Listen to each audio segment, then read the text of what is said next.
and then now, and well, at that point, to me, the issue Well, is not sure. with Using usability. the let's say there's a cat book, catbook.com. I'm there. I Okay. guess we're gonna.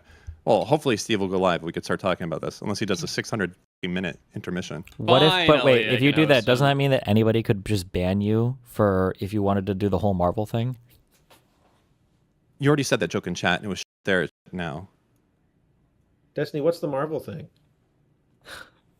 He's I don't trolling. know. Cough. Well, I addressed the hypothetical. I don't know Kafka. what the Marvel What if somebody hypothetical is. posted all of the Marvel stuff now? I'm trying. No, and does that get that's not what section we're talking 230 about. if No, it's a that's cat not- website now? Because there's that no is discretion? that is the DMCA. We're talking about section 230 here. They're different laws. Section 230. It's about dentists.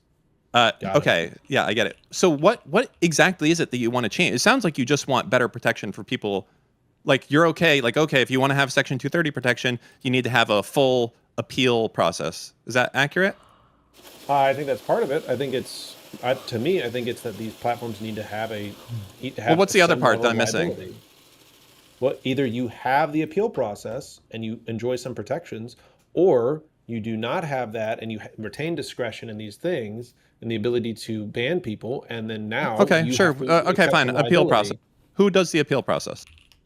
You can do it through the actual website itself, and if you Okay, feel so like the Twitter appeal already process has that. doesn't go well, okay, and then if you feel like the appeal process is not being properly administered, you can challenge that appeals process. You could do it through different types of administrative courts and things like that. Well, you already can sue someone for this type of stuff, but you're For saying that you. banning, for Yeah, people unfair sue banning under a people terms of sue service? YouTube constantly for getting banned. Yeah. Okay, and are they almost all thrown out because the terms and service say they have discretion to do that? Yeah, I would say most of them are thrown out because of that. Yes, Yeah. and I'm saying that is the part that we need to get rid of. And saying, well, we can't just hide behind this idea that, well, I just retain discretion, so I can just choose whatever I want. There would have to be Okay. some specific standard. So let's use the example of Twitter. What type of Okay. things do you think should not be allowed to go and happen on Twitter? I don't think that. I think that for Twitter, to me it would be a thing of they retain discretion to ban whoever they want without like the clear outlines of what's bannable and what's not. I don't think that should be allowed under Section 230. While When you say also clear outline, allowing them to- what about if they Okay. put in things? So you're saying that you want to have no.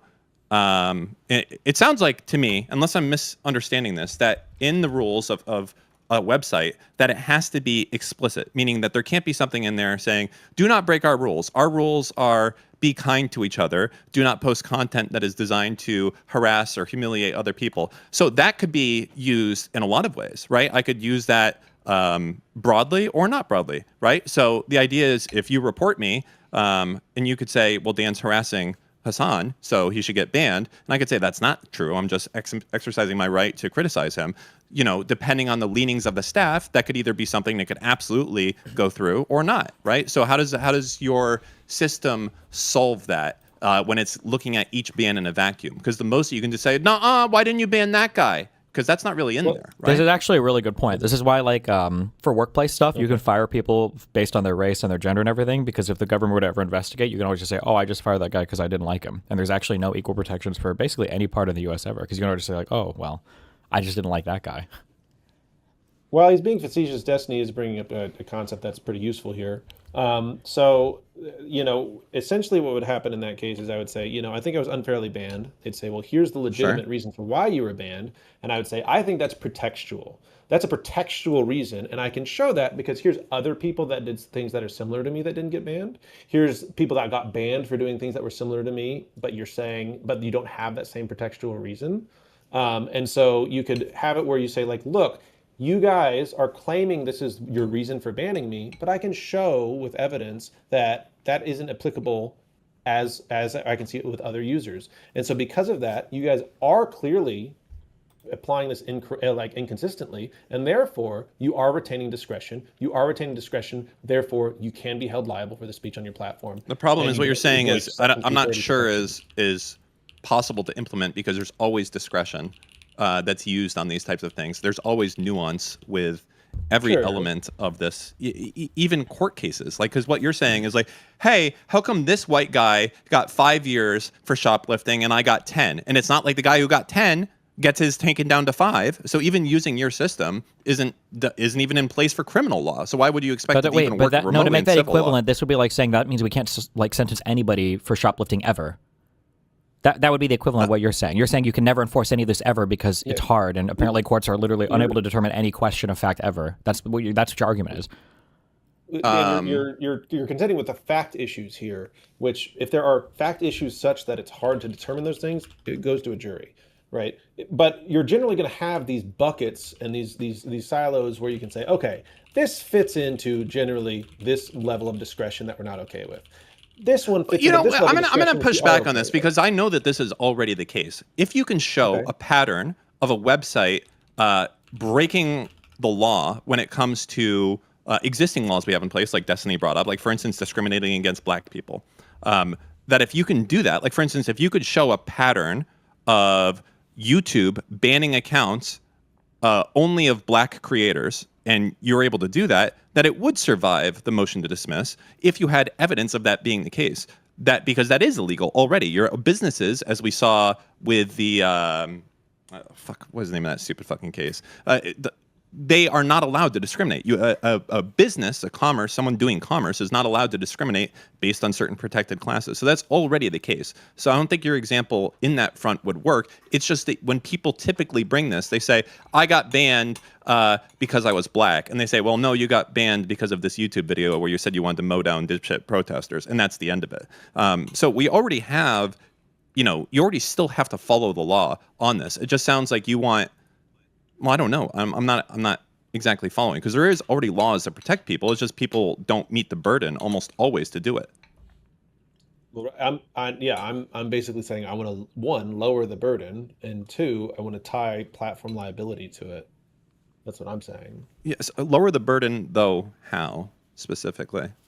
By saying that we need to hold platforms accountable to the point where if they're going to implement a terms of service, it must be applied consistently and clearly in a way that the people interacting with it know how it's going to be implemented and can expect it to be implemented in a specific way. And if it is not implemented in the way that it is stated and expected, they have a recourse to turn around and say they are not doing that. And the punishment to the platform is not just, oh, we're going to reinstate this person. It's that that platform loses its liability protections for the content that's being put out on that platform. The threat is not you've got to let a person back onto your platform you don't like. The threat is you are now liable for the speech on your platform. So you better follow your terms of service. I understand that. Write a rule in your terms of service disallowing spam for me. I would not do it that way. That's what I was trying to get to earlier. I would address spam by saying I don't think people should be allowed to be anonymous on the internet. Okay, so now we're getting to the real crux of the issue and why. Wait, why would it be hard to ban spam? Well, write a terms of service rule that I can't negotiate out of.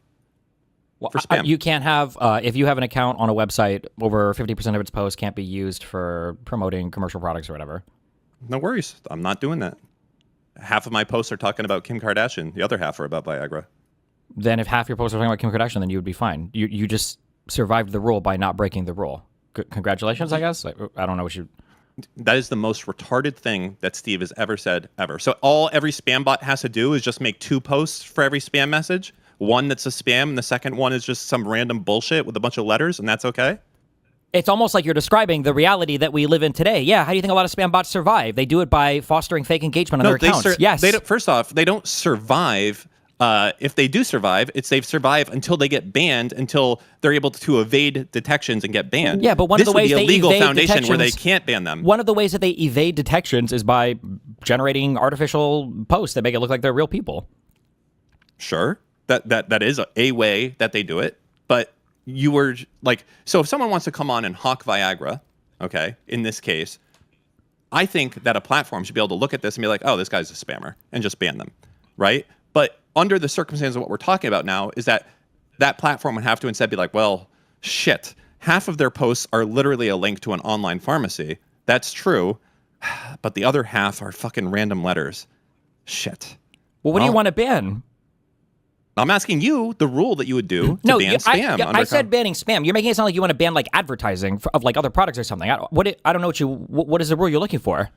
The issue, and I think a thing that a lot of people don't think about when it comes to Section 230, and the reason it is why it is and why it is so broad, is that because trying to restrict speech is incredibly difficult in a way that would not be based on the views of the platform owner. It's hard to do. It's incredibly hard to do. And spam is the best example where you can really show like how fucking difficult it is to try and even do that. Because, Kafka says he wants a system where if you get banned... What part was difficult? I don't understand what part was difficult. What are you defining as spam?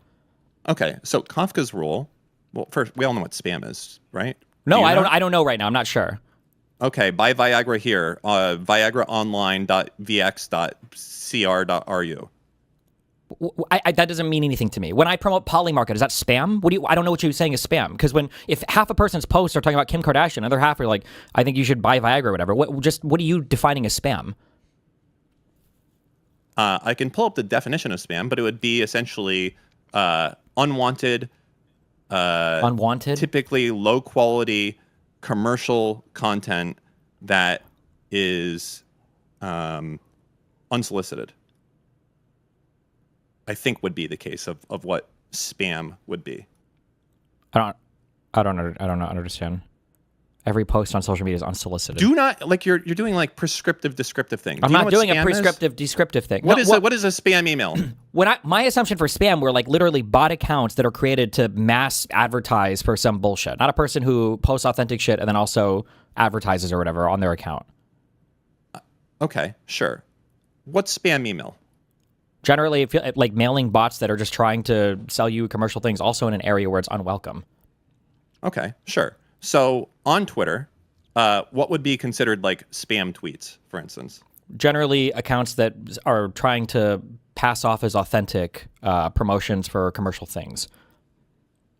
Sure, like people trying to get you to like do crypto scams or something like that. Like, hey, sure, or even did you know that you can double your money by going here? I could never fuck my wife, but now this Viagra at viagra.vrx.com or whatever. Yeah, like the crypto thing is a great example, right? So what about if all my account does all day is tweet about crypto, and half of the tweets are very obvious, directing people to go to a website where they're going to get scammed. Like they're going to, I'm like building up this account and I'm talking on here, but I am scamming people constantly. Like I'm saying, hey man, if you go here, you're going to triple your fucking money. And it's a scam website. Like if you deposit your money, I'm going to steal it. Well, I feel like that would be covered under a rule. Don't link to scams. What is a scam or a spam? And if you link to a scam, scam, you just do you said get scam banned? website, so you clearly have a working definition for what is a scam website. One where you just go and the goal is to literally defraud you out of money? That sounds like a scam to me. Okay, how much do I have to link to it or not link to it? Well, for scam websites, my guess would be it would be zero tolerance. If you link to it, you're going to be actioned. Why would you allow anybody to link to it at all? Okay, so if you link to a website and it turns out that website was a scam or had malware on it that turned it to a scam after you linked it, it's okay to ban your account? Or suspend it, sure. Okay, that seems... Well, first off, I'm okay with banning accounts for any reason at all. I think it's completely up to the platform. I'm just saying here that I think that it's very difficult to write a... How is that difficult? How is what I just said difficult? Hold on. Are you saying that if you link to a site and it ends up being a scam website, the person's account shouldn't be actioned? Yeah, sure. Who determines if it's a scam? You would have a definition for scam, I guess, in your terms of service, but it would be something with the intent to defraud somebody or something that's misleading. Who determines it defraud? Never mind. Actually, it's impossible. Holy shit! You just undid all. Hey, you're US being law bad faith. I'm trying to be good faith here. You're just you endlessly can't do this torturing because every single definition. How do you determine what a murder is? Well, when the bullet goes into the body, the bullet doesn't actually kill them. It's actually the lack of blood flow. Well, it's not actually lack of blood flow. It's lack of deoxygenation of the brain. Like you're just endlessly torturing every single word. All of this stuff is settled. All of this stuff happens in court every single day. An actual literal level of definition in the terms of service, and that if you do not have that you could lose your free speech protection, or not your liability protection. And I'm saying, okay, help me write what these rules would be. And you're like, well, Dan, you can't expect it to be specific. We just say no spam allowed. And the problem with that rule is that's something that Kafka has just said you can't have. You can't say no spam is allowed. Why? That's what he said. Yeah, why, Kafka? Why can't you just do that? You possibly could, but it seems like you would have, if you just write it that way, it would be very clearly leaving too much discretion with the platform holder.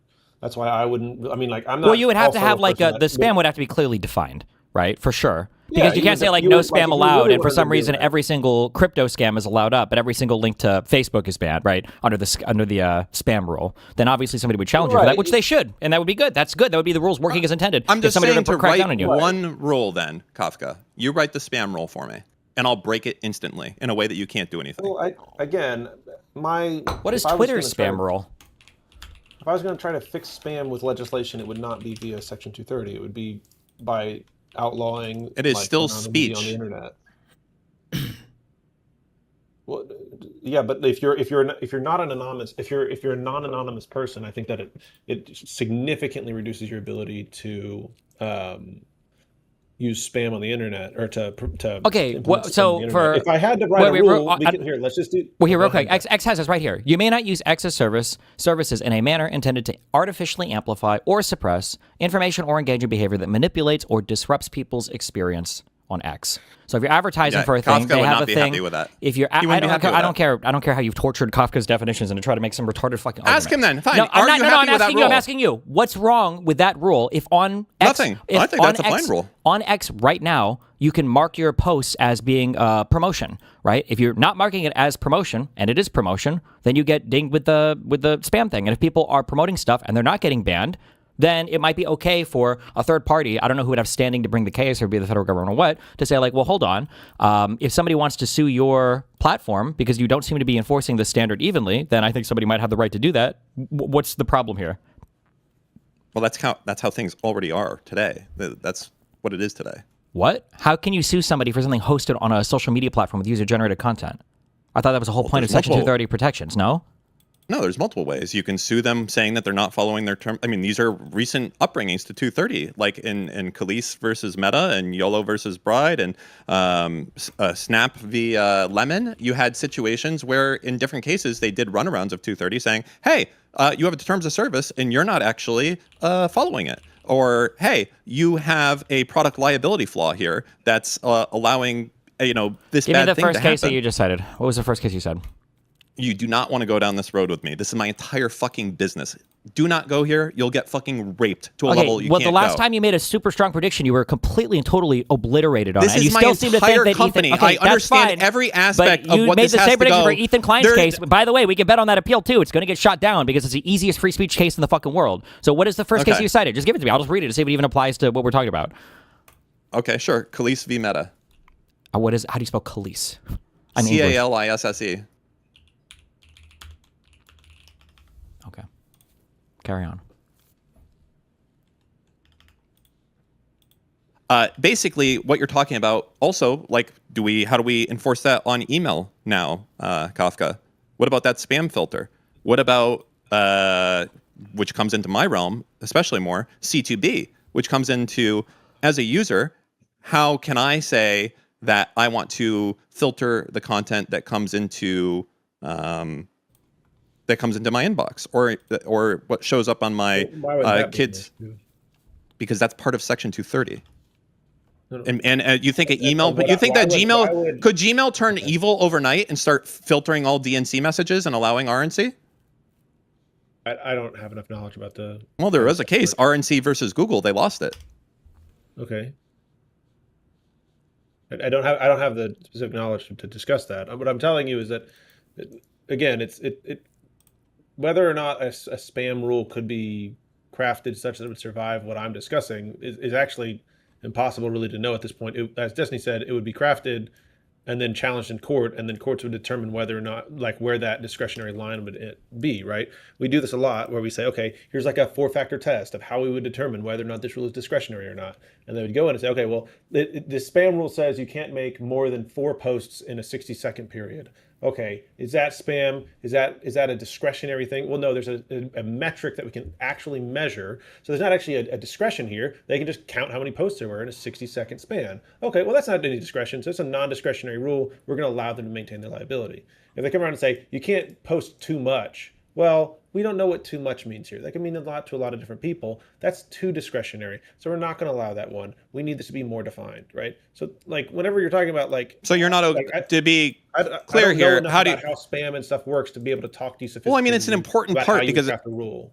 Okay, it's an important part that has to be addressed for any 230 reform, because without it, everything goes to shit. So I do ask. But I wouldn't put it in the legislation. I would allow the courts to determine how we would interpret that and craft a rule that actually works with the system, right? If I try to legislate it, it's not gonna be as effective as if we have actual people trying to implement rules and then courts going through it and saying, okay, this is how we're going to make this work so that people can still have liability or liability protection whenever it's appropriate and lose liability protection when it's not appropriate.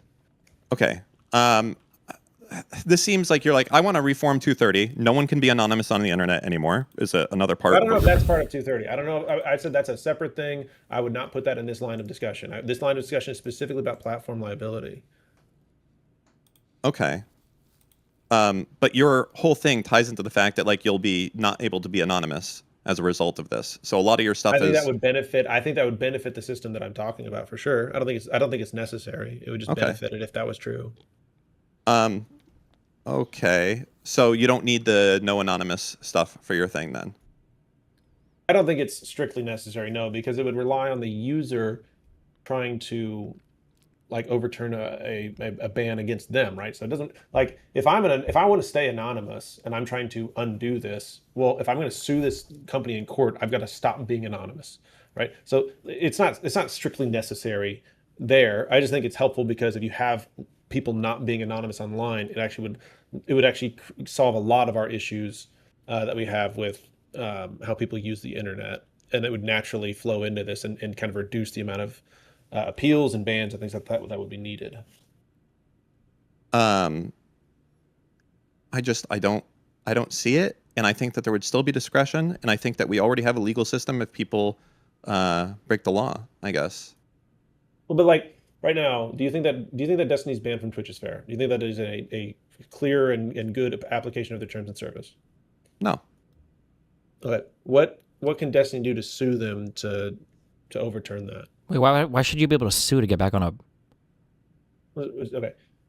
Because what I'm saying is that they need to give you clear and actual banning from their website, why they happened, and a process for you to get it unbanned that is clear and gives you a process right. Um, and Dan's saying that already exists and is something that you could already do. I'm not aware of you having a property right to the income that you make from Twitch that would allow you to have any kind of legal action against them for being banned. I'm saying that Section 230 should be amended so that people that make over a certain amount of money from online activity on different platforms would have a property right that's defensible based on how the terms of service are applied. Oh, I don't Even in have that any strong circumstance, opinion about that, or I feel like that would be a thing. I feel like this is even more in of a that question of circumstance, like. Twitter would get rid of monetization, right? I feel like it's more of a Okay, question of like I mean, employer-employee relationships or something along those lines.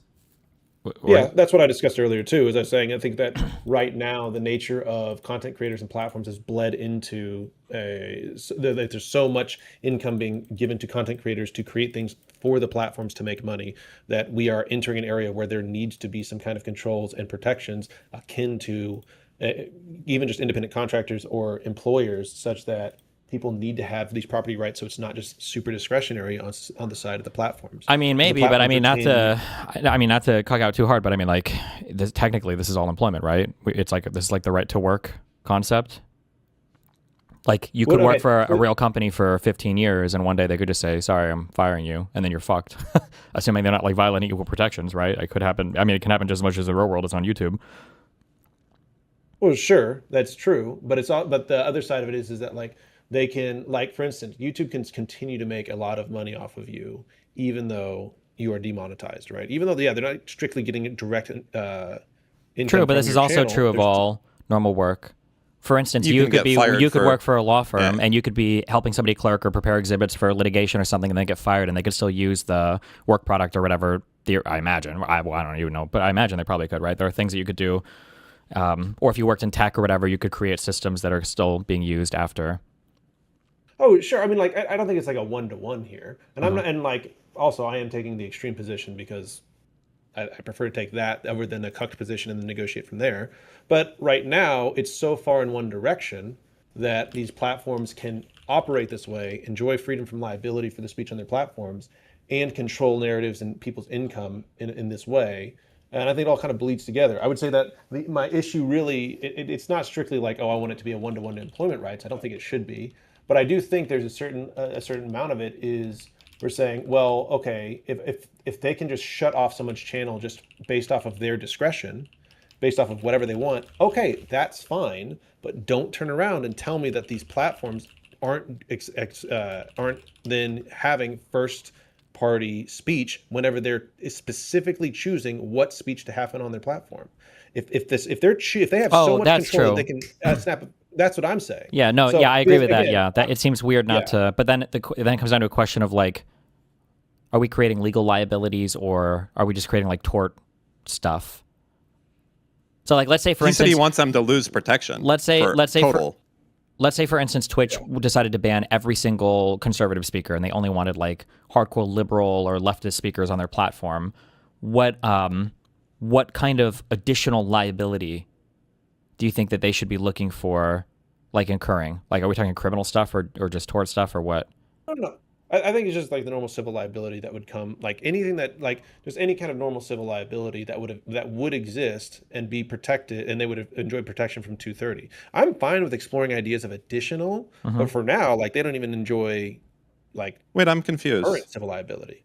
I So do using agree. Destiny's Actually, I do example- agree with that. I think so. Like, if I were to sue Hassan for defamatory speech, I should be able to sue Twitch as well. I think they should be a Right, exactly. defendant on that, because in my mind, if they've obviously been fairly selective about who they allow on the platform, and then the CEO makes his preferences known as well. So how is that not seen as an endorsement of the speech from the platform? I think it's strange to say that you hide behind the nebulous cloud of 230 to say, well, we're not choosing, what speech to platform. These are just all content created things. And I was like, well, very clearly it seems to be there's some kind of preference given for some speech over another. So how do you have no liability for the type of speech that's being hosted? Yeah. Right. Well, And I it's, think Destiny has a case, to be clear, but I don't know if. I've seen things that would make me think it's possible. I don't know enough to say one way or the other. Well, Like, the more Kafka, I'm can reading I? about Can Section I? 230, I want to yeah. ask you. So, if you work at a job in a lot of states, Okay. um, they can fire you for any reason or for no reason. The only reason that they can't fire you for is a protected reason, and none of those is being conservative or liberal or whatever. They can literally be like, "I don't like people with long hair. Get fucked. Bye. You're fired," and that would be a legitimate, I believe, legal reason. Maybe I don't know. Maybe not. Maybe hair. You're talking about like The hair thing would not be, because they could be Rastafarian and long hair is actually Yeah, part of their yeah, religion. I was and about to so say, Dan okay, just got yeah. fucking owned. Go back to the All right, Marvel so- examples, kid.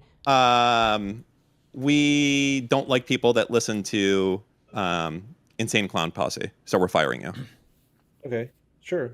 Or we don't like people that listen to Joe Rogan. This is why I So we're said a firing long you. time ago on my job, they call it papering people out the door. When you want to fire somebody, you just start writing them up for anything, so that when you fire them, if you want to go on for whatever reason, it doesn't matter. As long as they're breaking rules, you just write them out the door and then they're gone. Yeah. And then Yeah, and the problem is that all Wait, the look- rules are broad, Okay. always, because they have to be, because it's impossible to think up every situation, and you can't. And there's always discretions. The biggest issue we have with Twitch is that they're overly broad as compared to other platforms. But I just don't like, if that's the rule that applies for your real life job, you think that you're going to get more than that for an online meme job? You're coming at it from the wrong direction. Okay. If they want to get rid of you for whatever reason they want, they Yeah. can.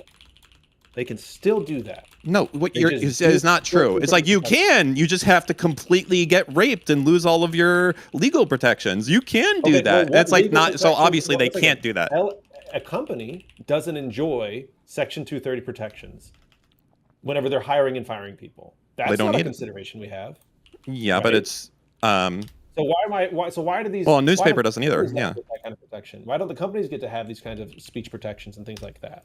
I think the initial reason that only online companies had Section 230 and no one else did was that when the internet was first coming about, Congress wanted to make sure that it could be a diverse system free from influence, as well as allowing free speech to flourish. And that was the idea behind giving a specific rule here, because they felt that without Section 230, that it would be impossible for websites to host content from other users without being held specifically liable. Because at the time, they would be operating under the same principles that a newspaper does. If a newspaper publishes something that's defamatory about someone, right now, they don't have 230. They are held directly liable. So when Congress came out, they're like, okay, the internet's different. That's like a different thing than a newspaper. We got to give these guys kind of wild protections here, and that's how it came about in the first place. Now, if you're saying you want to get rid of that, other than an argument in my direction, because the motivation. well, because if you did it, it stifles speech immensely. Not happened, and the opposite has happened explicitly. Well, I don't know if that's true. I mean, there's also the internet is not a diverse place. The internet is not a place where you can just do any, like, where all this great, there's no influence and control. The internet is sectioned off into 5 different websites where people all hear what the people controlling the websites want to hear. Here's something. Wait. I have a question for you. Fix Reddit for me, because on Reddit there's not always even the individual. I don't know if I would even agree with what Kafka's saying there. What do you mean by that? I think that Twitch is relatively unique and that there's a more personal relationship between the top content creators and the staff. But for better or for worse, I think YouTube and X are pretty open. And insofar as like there are people that control it or want us to hear certain things on it, I don't know if that's necessarily just the platform. What's the biggest competitor to X right now? I don't know. I mean, if you ask if you ask either. X, it's every other company on the planet because we can't do antitrust. But realistically, I don't know, Blue Sky and Mastodon. Yeah. Okay. What's the big competitor to Google right now? Well, Threads is the biggest one to Twitter. What's the biggest competitor to Facebook? What's the biggest to Google? I mean, I would agree that these things basically have their kingdoms. Massive amount of consolidation. Yeah. No, I agree. But I'm just saying that on these platforms, 230 is going to make it where we're in this marketplace of competition has failed. It has not worked. 230 has. It's not for that. That's not fair. That's not what it is. You just said that to me. You just said. No, I said it's in a place where open communication can be fostered and not be stifled. Influenced. You said that too. No, not influenced by the government. Okay, wait, hold on. I read this last night and I was like, finish the game within 40 hours, 100 hours, and then I was looking at the time my current Factora save. I'm actually on track to do that easy. How is this only 0.4%? But then I looked at the achievement. This is, you have to make it to the shattered planet in 40 hours? So you have to clear every single planet in 40 hours? Bruh. Compare the internet to all of these other things, to look at the internet, say, hey, these companies that have way too much market share are enjoying way too much liability. And you know what? Oh, well, that's different. Wait, you talk about monopoly. Hey, you talk about monopoly. I'm fine with putting a hard cap at like, let's say like 500 billy. 500 billy. I think that like beyond that, you get monopolized. Antitrust, I'm happy to talk about it. I know how antitrust works and stuff like that. This does have antitrust aspects to it. But what I'm saying is that what I'm describing would create environments where you would have more diversity. You would have websites that would not be broad, gigantic, and have tons of discretion to do whatever they want. You would have to have clear, like, this is what this website is for, specifically about these things. We want to maintain our protection from liability. So we want this website to... Random seed speedrun is 3 hours. 3 hours to launch a rocket or 3 hours to get to the shattered planet? It has to be 3 hours to launch a rocket. No way. Or are there like tricks or something? Like, can you know any percent glitch through and then land up on a kilo or whatever, the planet? You don't want to have to actually do your job and make sure that Oh, I bet blueprints, you probably lay everything out in advance and everything kind of. Are you ready to go? Yeah. Huh. And what people see and hear as far as the news. I'm sorry. I don't know why the fuck I want to live in a world where Mark Zuckerberg controls like 80% of communications, or where Facebook is people's number. And these Twitter are antitrust. These are antitrust issues. These are not I issues agree. Dealing with 230 though. 230 can help address antitrust issues. There's no reason why it can't. It's a completely different thing. Enforcement arm okay. and rule. Okay, Dan, I hate to do this to you. What acts are important for antitrust law? In my mind, I think the acts that would be most important is using its weight to destroy other competitors. Like a good example of this would probably be Amazon versus Diaper.com, where Amazon completely wiped them out when they were trying to acquire them by just lowering the price of diapers. Oh, it's not getting to the shutter planet, it's getting to the edge of the solar system. Okay. Sell as a result of that.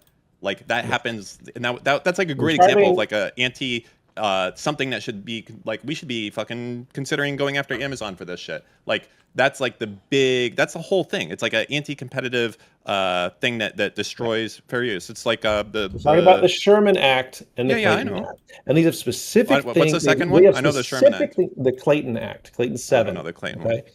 Those have specific things that they do to try to address market share and companies that exist that are trying to expand and grow in these ways. And I agree. I want those enforced more, and that'd be great. Guess So, what? Both Democrats and Republicans have chosen not to do that. okay, Okay, so what's the point but then? You're like, we want a new law that no one will enforce either. So what's the point? why would nobody enforce it? I No don't one's need the enforcing the one we government have now. That's shut the why. fuck up and let me respond. Well, guess what? If the government's not going to enforce it, this law that I'm describing to you right now allows for individuals to sue companies and say, hey, fucker, you aren't following your terms of service. And if you don't do that, I'm going to sue you in court and get your liability removed. And once your liability is removed, you're going to lose a lot of fucking money. And that company's going to go, oh, fuck. I'm going to lose a lot of money if I lose my liability. So you know what I'm going to do? I'm going to tighten my shit up. I'm going to make sure that I control my fucking website and so that it's focused on the things I want it to be focused on. And then whenever people come there and they say, I want to talk about this shit that you guys aren't talking about, the website goes, fuck off. And those people go, okay, you know what I'm going to go do? I'm going to go make my own website where we get to talk about what I want to talk about. And guess what? Now I have two websites that talk about separate things and are competing in a market with multiple social media websites where they are all sectioned off and they have their This own is points. And delusional. Have you heard of liability Reddit? On Reddit, there are subreddits that cater to different people. You Yes, understand that, thank you. right? Yes. And you know what? I would be fine if we said, hey, each subreddit, you guys can have your own fucking terms of service. And as long as that subreddit has those terms of service, guess what? They get liability protection or something along those lines. I'm not The super subreddit sure. moderators I'm are fine going to with get sued now? Hell I yeah. don't know. Maybe Reddit would say, hey, guess what, subreddit people, you'll have to follow these fucking rules and make it clear. Because you know what? If you do that, if you don't, we're gonna lose liability and then we're fucked. And then we're gonna come after fucking you. All right. That's what, how about they do that? And you know what that What's would the do? problem there? What is the government? How is the government It getting sounds away like their you day? would be stomping down on a lot of speech by doing this. Okay. That's fine with me. I don't Yeah, know it's not, why I'm you not. think I'm a person that I'm is not against okay with it. that. I'm not okay with it. Why? Because there's an entire amount of things that it's like there should be 100 guilty men that go free before one innocent man goes to jail. I view there should be 100 spammers that are allowed to spam before one innocent man gets banned off of Twitch. So we should remove all the speech protections for newspapers right now. We should remove no, all of I that. didn't say that. All the standards. Well, you're suppressing the newspaper speech. I think they should. I think newspapers should have more protections, but it's Even though different. though it restricts their speech, it No, they pushes them should have down. protections for op-eds for anyone who's a direct employee. 100 newspapers that want to speak can't speak because you want to let the newspaper you like You speak keep or interrupting me. whatever. I'm giving real answers Yeah. to your question, but then you interrupt me because it's not like the gotcha. You asked me if newspapers should have more protections. The answer is absolutely for anyone who's not an employee. For sure, they should have full-on 230 protection for anything that they publish that is not from a direct employee. Absolutely. There you go. Anyone that's an employee can obviously be held liable, similar in the way that anyone's employee of Facebook that makes a post on behalf of Facebook could be already held liable as the company. That's already the case. Okay. So, all right, I hear you. Okay. You are consistent. Congrats. But again, it's the thing where you're saying like, I want to protect speech. I want to protect these spammers. I don't find value in it. I don't find value in having websites. I don't like control spam narratives either, and things to like be that. clear. Okay, because my Okay, entire well, what's the counterbalance? What's the thing that you were gaining by allowing all this to happen? so the issue is that Section 230 is about a few things in general. I'll summarize them. So the first thing it's about the platform's ability to moderate the content as it sees fit. That's the first thing. That's the thing that we're kind of talking about here. The second thing is it's about the platform's ability not to moderate as it sees fit as well, which is an equally important part of it. And then the third thing is the ability for the platform in its own independent discretion to decide without any consequence what is or is not objectionable content as defined under Section 230. So like, for instance, your spam filter in Gmail, right? Sometimes it puts stuff in spam that shouldn't be in spam. But no matter what, the people that are put in spam don't get to sue. Do you understand what I'm saying? Like, for instance, let's say I start up like danslegoshop.com and I just start blasting it out to everyone I know who's ever talked about fucking Lego. Does this company have a right, Gmail have a right to say, okay, well, you know, even though you're not selling stuff, you're just talking about how they should join your Lego website and it's free and there's no ads, you know, can we put this in spam or not? So how does that work in that front? And the question is that as you start trying to weasel in and tighten 230, you realize that the openness of it is what's required for a huge amount of the internet to be usable, especially when it comes to things like email or instant messaging, or we haven't even gotten into like phone calls or text communications, which are, obviously not bound by 230, but they have their own more restrictive set of rules as well, where there's federal punishments for it. So that's like the counter I would give to you is like, who's allowed to email you? Who's allowed to put that email into spam? What happens if I was a legitimate friend and they put me in spam? Do I get to sue? Does the platform lose their ability now? What about if they do it a second time? The answer appeal? to every single difficult question of law is you pass a law and then you allow it to be disputed in court. And then after a certain amount of time of different district courts, of it percolating up to your different circuit courts, maybe even a Supreme Court case, what happens is like Kafka said earlier, eventually you develop these tests. Nobody created like the Brandenburg test for violent speech or whatever because they were like, okay, well, we're going to make the First Amendment, but we need to also be able to prosecute these other types of crimes. Nobody made jingles or gingles or whatever for your Section 2 Voting Rights Act test. Like, these are things that develop organically as a matter of jurisprudence over time when cases are heard. So you would pass a law, all the questions that you're asking, Dan, would be real questions, and every motherfucker would be suing over it. But then over time, what would happen is that courts would start to rely on like frameworks or tests or things that they would see that would end up working, and then those are the things that would eventually become like the, I don't know if I'm sure you have a They'd formal become name for these in law. a little bit. I don't know what that means, but Well, you would have tests, you'd have ways to fair. apply things that you would start to look at things. It's possible to do it, but you would have to see how the courts end up applying it. Well, what's the standard right now for what is pornography versus art, Steve? I don't know. There's probably general, like, it depends on if you see genitalia or not. It probably depends on I know you really want to say, I'll know it when I see it, but it's not that simple. You're saying that because you've never read any case law before and you have no idea. You just think it can be anything. No, that's not true. There's going to be some body of, nobody's going to look at an episode of the Teletubbies and say that's porn, right? Yeah, obviously. Okay, Never. so obviously there's some set of things that make something pornographic or obscene and not protected by the First Amendment versus it doesn't make something pornographic, right? This is a thing that exists. There are concepts tied to what is pornography and concepts tied to things that are non-pornographic, and those are the things that we see. It might be hard to when somebody says, "I'll know when I see it." What they mean is it's really hard to specifically articulate a discrete thing. I agree. But that doesn't mean that doesn't. My side now. No, but that doesn't mean that it's impossible, though. Hold on. You understand that pornography has not defended free speech in the United States, right? There are no First Amendment protections. So it was done. So the example you're giving me is an area where, even though it's hard to figure it out, they have, and there are no free speech protections for pornographic stuff. Well, that's just because there's no free speech protection for media. It's different than speech. Yeah, there's no free speech protection for anything that's not speech. Correct, but it's not speech because it's obscene. Obscene stuff is not speech. For media, It's not speech because it's not speech. It's not words. No. Speech is much broader than just words. It's not speech because it's obscene. Obscenity is not protected speech. And pornography... I would show you a piece of art that is actual art that's that's a woman actually getting fucking ass fucked that has been defined as art, and for anyone else, it's something you could jerk off to, like unironically. Then it just says you can jerk off to it. But if it's like actually got obscenity in it, then there's probably been somebody suing over it, and there's probably been a lot of debate back and forth over whether or not it's considered free speech. But this is why when the pornography arguments came before the Supreme Court about whether or not you could require an ID to view pornography online and everything, the huge part of this argument was whether or not what is the percentage of content hosted on places like Pornhub that's considered obscene, because obscenity is not covered by First Amendment protections. Obscenity is just another category of stuff that can be your scrutiny tests go from like strict scrutiny protections to rational basis protections. Holy shit. Okay, I love you guys. I'm leaving. Bye. I'm so sorry. Hi, what's up? I'm in Zoom. I just saw you joined. I have no idea how much of that you just heard me screaming about. Like 15 seconds. Okay. I'm sorry. Did I interrupt nope, something? You're totally fine. I was on Discord. Don't worry about it. Hey, how's it going? Nice to meet you. Hey, Am I nice to supposed meet to you. call you Steve, Steven, Mr. Destiny? What is your preferred?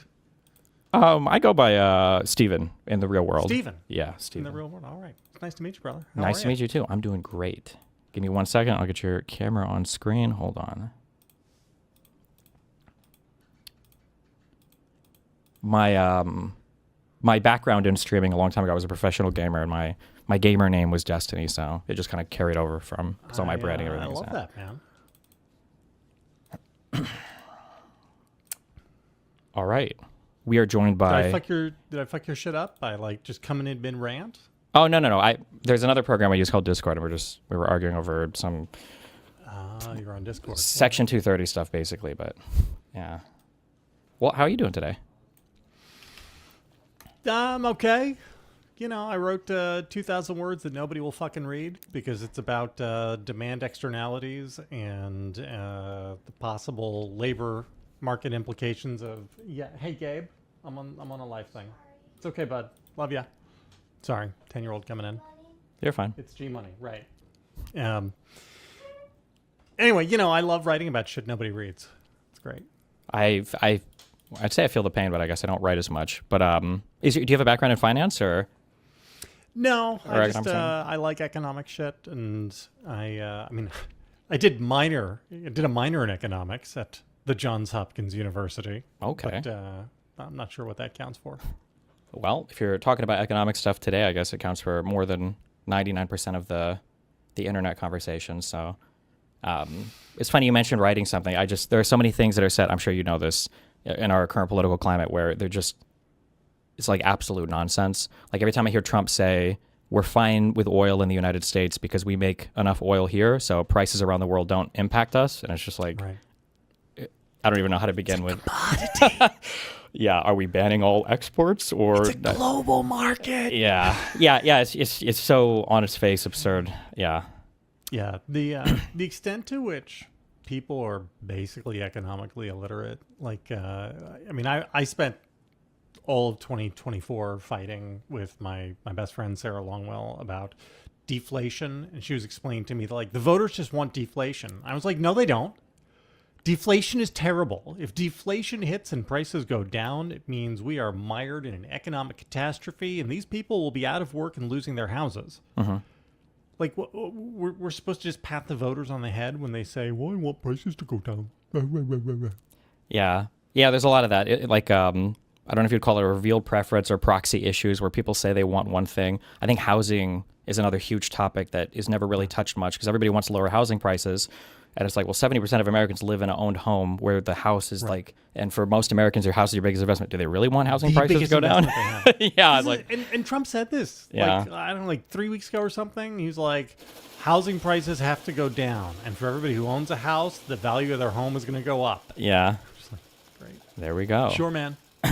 Rock and roll. Yeah, it is what it is. Okay, I want to ask you, we love you in my audience, but I have to figure out now if we should or if it's an act, okay? One of the huge issues that I have today and my audience has today, and I think there's a decent chunk of people have, is it feels like we're living in a reality where stuff is so unbelievably crazy.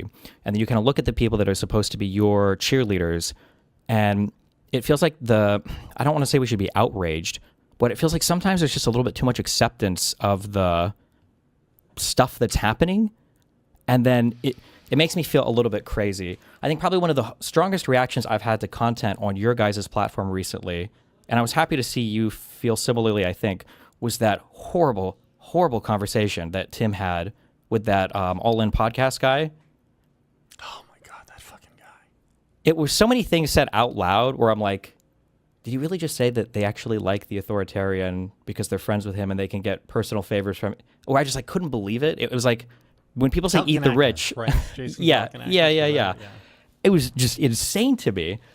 And then I feel like there's so much pressure, I guess, on all the center left media when they're engaging with these people to treat it seriously. Like, okay, well, let's debate the merits of random 2-digit, 3-digit tariffs on every single country on the planet and see if this will be good for our economy going forward. It's like, this is like one of the many asymmetries where when we're talking about people on the right, we're supposed to dismiss everything crazy they say. And if they ever said one thing that was like halfway sane, we'll just engage with that on the merits. I remember the Free Press writing a piece about RFK Jr. that was like, sure, he says people are having microchips implanted in their brains, but also he wants the kids to once exercise. said this other thing that was, that in France they do, and France isn't crazy, so maybe we should just start taking him seriously. And then in the other way, it's like, well, if Anthony Fauci ever said one thing that wasn't 100% verifiably true, well, then you can't trust anything he says. Like that's like this asymmetric trap we're in, and it drives me a little bit insane, and I don't know how to deal with it.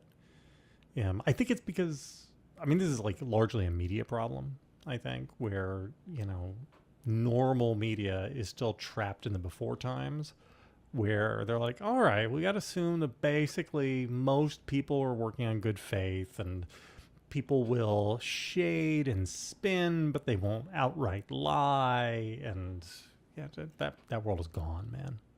Yeah. Can I, real quick, can I make a request? Are you able to turn your mic up at all?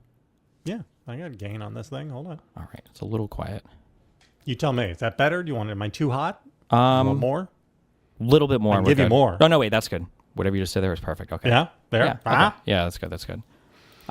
There's somebody in my chat will say this. There's like a law that somebody cited, like a little political speech thing, but it's this concept that conservatives are treated like children always, and Democrats are treated like parents. So whenever things are happening, Democrats have all of the autonomy, and then when the Republicans have are no office, agency, yeah, no agency at all. Yeah. How could they? And it's so crazy. Like when this happens, it happens a lot in the UK when it comes to Brexit. When you ask a conservative, what's going on with the country today? Why do you think things are kind of like messed up? Nobody brings up Brexit. It disappears from the conversation for some reason. Or when you ask, people are so keen to bring up, Biden's economy had so much inflation. And it's like, why? Well, government spending and what else? What else was happening? I don't know. What else was happening? And then I think I even did this live in a discussion. I think I even said to the audience, watch this. And then I asked the guy, why do you think Trump had such a bad economic record at the end of his... And they're COVID. And it's like, what? It drives me insane. And you use that word asymmetry. And it's funny because you use a lot of the same examples that I do too, where Fauci I'm not even sure if he did, he maybe said one wrong thing about masks one time. So now the person who is infinitely skeptical, and they're like, well, they lost our trust. Well, who do you trust now? The guy who fucking drinks blue food dye and thinks they solve fucking autism by telling moms not to take Tylenol? And it's like, or Alex Jones? And it's like, there are so many wrong things. I'm still waiting every day, okay? I wasted $2 million on term life insurance because I thought I was going to drop dead from my boosters, 3 years ago, and it still hasn't happened yet. There's been no mass casualty event.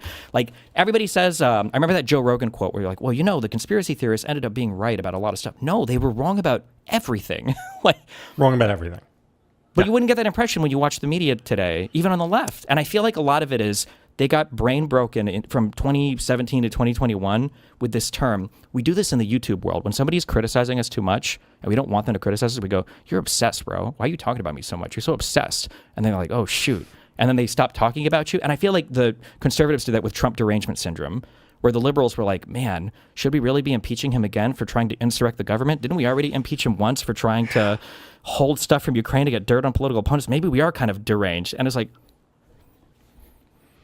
yeah, I mean, there's something to that. There's also the everything's both sides, Stephen.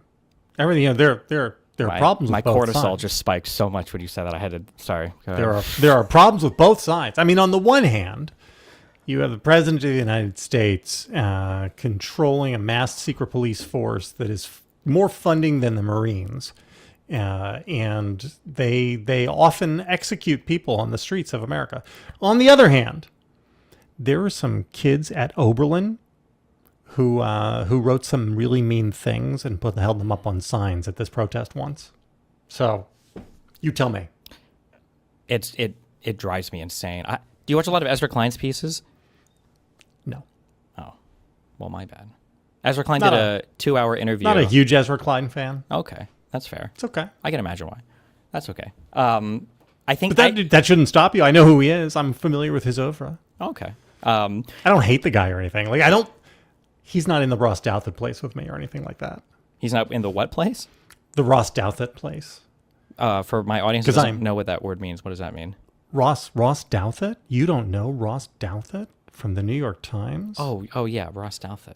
Ross Douthat. The prestigious New York Times guy. The prestigious New York Times columnist, the reasonable conservative. The reasonable conservative. Oh, yeah. Wait, he does he does the show. With that guy. He does the yes. yeah. Okay, never mind. Yeah. I do know this guy. Yeah. Okay. Yeah, that's the guy I am unhealthily obsessed with. Why are you unhealthily obsessed with him? Because he's like the biggest fraud in America, and I hate him so much. Okay. Jeez. Okay, I'm trying to think. Ezra Klein. No, you're good. I normally do Klein. adversarial conversations, so I'm having a cathartic conversation. I don't navigate these as much. I remember listening to Ezra talk to Ben Shapiro, and I know you've heard these talking points before. it was just phenomenal to me to hear Ben Shapiro talk about how Obama just like rubbed so many conservatives so wrong, and given the opportunity, Ezra Klein asked, what were the things that Barack Obama did that, got you guys so riled up? And the two things that Ben Shapiro cited were, one, he spoke too quickly about the Henry Louis Gates thing. I think it was the Harvard guy who got the cops showed up because he was trying to break into his own house. The beer summit. Yeah, the beer summit. Yeah, imagine that, huh? And then when Obama said that Trayvon Martin looked like he could have been his kid, and I'm like, that's the level of like we could take a single day. Yeah, I know. Stephen, he wore the tan suit. Tan suit, Remember when yeah. he bowed to the Saudi king? Oh, Remember yeah. he inclined his head to the Saudi king. Not good. Meanwhile, Trump is saluting the North Korean military. Yeah, it's such a joke. Man, I have this is where I'm at. So I've never done a stream before, so maybe I'm just doing this all wrong. No, you're good. You're good. know. You're good. Usually, I'm just free flowing my thought here. Okay, this is a thing I would like your feedback or opinion on. Okay, I am of the mindset right now, and I've been screaming at a lot of people about this, that I feel like right now there is a media ecosystem that is really well understood by the MAGA movement, and it's really understood by, I don't know what you guys are calling them now, but we call them ML types, Marxist-Leninists, or tankies, or the socialists, but like the real socialists, not like the I want Like Medicare for all. the Trap House guys, right? Sure, yeah, the very, very left people, the anti-democratic party people who are on the left. And the way that this media ecosystem works is you plant ideas in the top where they're allowed to basically resonate through a bunch of people in an uncritical fashion. And then those kind of like percolate to your mid-tier alternative media streamer people, and then they're all accepted because they were all seen up here and you want to be part of that ecosystem. And then they make it to like the For You pages on everybody's social media, where now the opinion has been fully validated and laundered, and this is your reality. And this is done so well in MAGA and so well on the far left. But I feel like when I'm looking at the lib left or moderate left people analyzing the media environment, they keep seeing the stuff that comes out of the bottom of that funnel, and they think, how can we replicate that bottom thing? So they'll see something like, Trump was able to message really well on this because he hit this point and this point and this point. Or Mamdani is able to message well on this because he hits this point or this point. And when I'm looking at it, what I'm seeing is, no, the reason why it works is it doesn't really matter what the message is. It matters a little bit. But what helps is that when Trump has this initial thing, we'll say it's something related to Russiagate. You have Tulsi Gabbard that will make the rounds on every Fox show. All of them will uncritically repeat it. All of that credibility then falls to the alternative media people, who then essentially uncritically repeat it because they're, I don't know in your show if you say retarded, but they're fucking retards. And then that makes it to the average person who watches it, and now they like believe it all, and all of that opinion is like from top to bottom is how it works. And then on the moderate left, to the lib left credit, we're a more self-critical people, but we end up needling ourselves to death over here. So there's like no way that any coherent messaging or opinion from like the Democratic Party can even get out of the crib. It's killed in the crib immediately, basically. I don't know how you feel. That sounds probably about right. I mean, a lot of it is the center left and the center right, to the extent the center right even still exists. I mean, the center right now is like the center left from 10 years ago, like Sure. the same people, right? And the center left has shifted a little bit to the left, not a lot though. And a lot of it's like, those are not the kind of spaces that like have their own niche, because they're by definition centrist and not fringes. They don't have their own like boutique niche media, right? Because by definition, like you're with the normies. You're with the normies. And so I don't know how this all works. So much of it really, well, I don't know. Let me ask you, because this is something I go back and forth with. How much of it is about messaging and how much is just vibes? Like people want what they want, and I think make up what they want, and then they backfill and justify their decisions and their desires and urges after the fact. I think a lot of it is vibes, but this is the thing that I think is so hard for people to understand. So my mom and dad are ride or die MAGA, like to like 100% of the answer. My mom is Cuban, and Cubans are all crazy in the United States. But I think what people don't understand sometimes is the everything today on your social media feeds is so heavily algorithmically curated to match the other stuff you've seen that yeah. if you try to argue with somebody about a thing, even if you argue it the best way possible, and I don't mean just like, oh, you make all the logical points, but like you're compassionate, you break through and everything else, you might be able to come through really, really well on a point and maybe even make them reconsider possibly on a thing. Maybe the vaccines weren't a mass extermination program, maybe. But even if you do that, the microsecond they leave, it's like an addict coming out of rehab and going right back to Skid Row.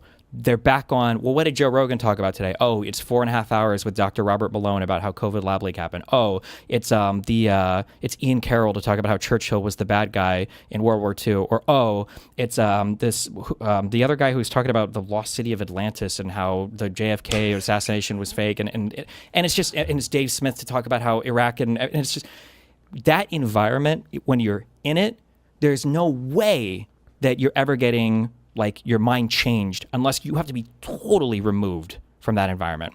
So insofar as you say, is it vibes? Like, I do think that the media you consume can heavily dictate even how you feel about a thing. Like, there are people, when you talk about them, I think some people will describe problems as opportunities or opportunities as problems, depending on who's in office.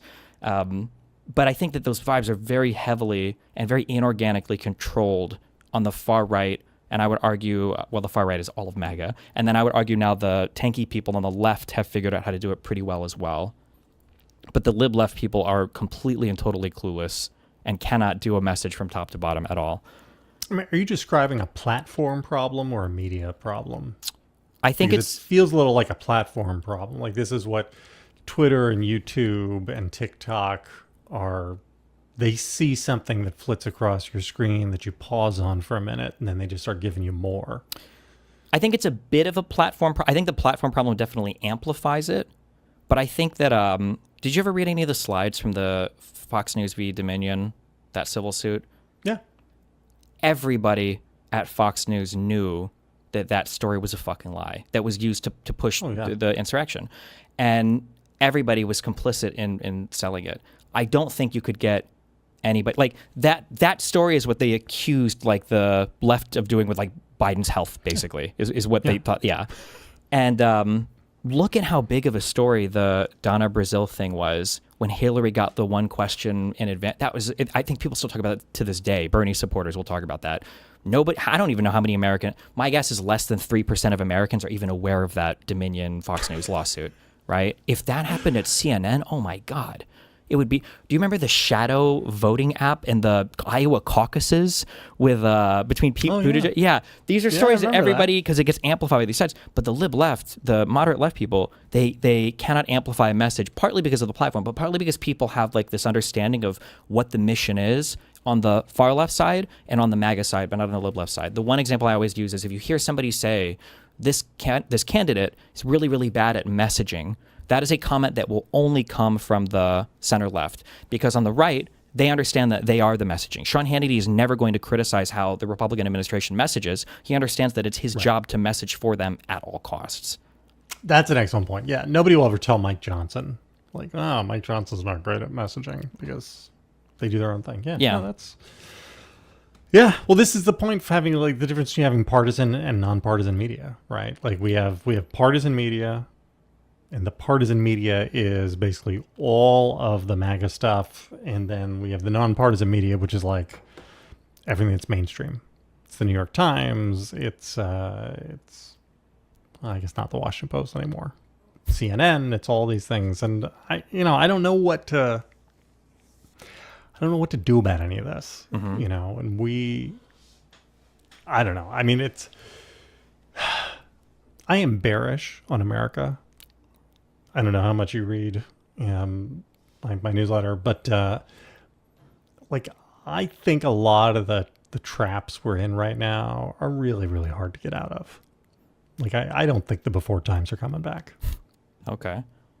Well, I feel like there've been a lot of times in history where people are like, this is the worst time in history. We've managed to bounce back. So I have to hope that you have to have some underlying, you deep down, you have some underlying optimism. You must. Otherwise, why do anything, really. Right? Really? Not really. I mean, like, it is true. Like, sometimes things get better. Like, sometimes societies fix themselves. But those aren't things you can really, like, engineer. Like you get a Reformation movement or something like that. Like those things tend to be sui generis, and you can't predict them. You can't engineer them. It's not a button you can push. I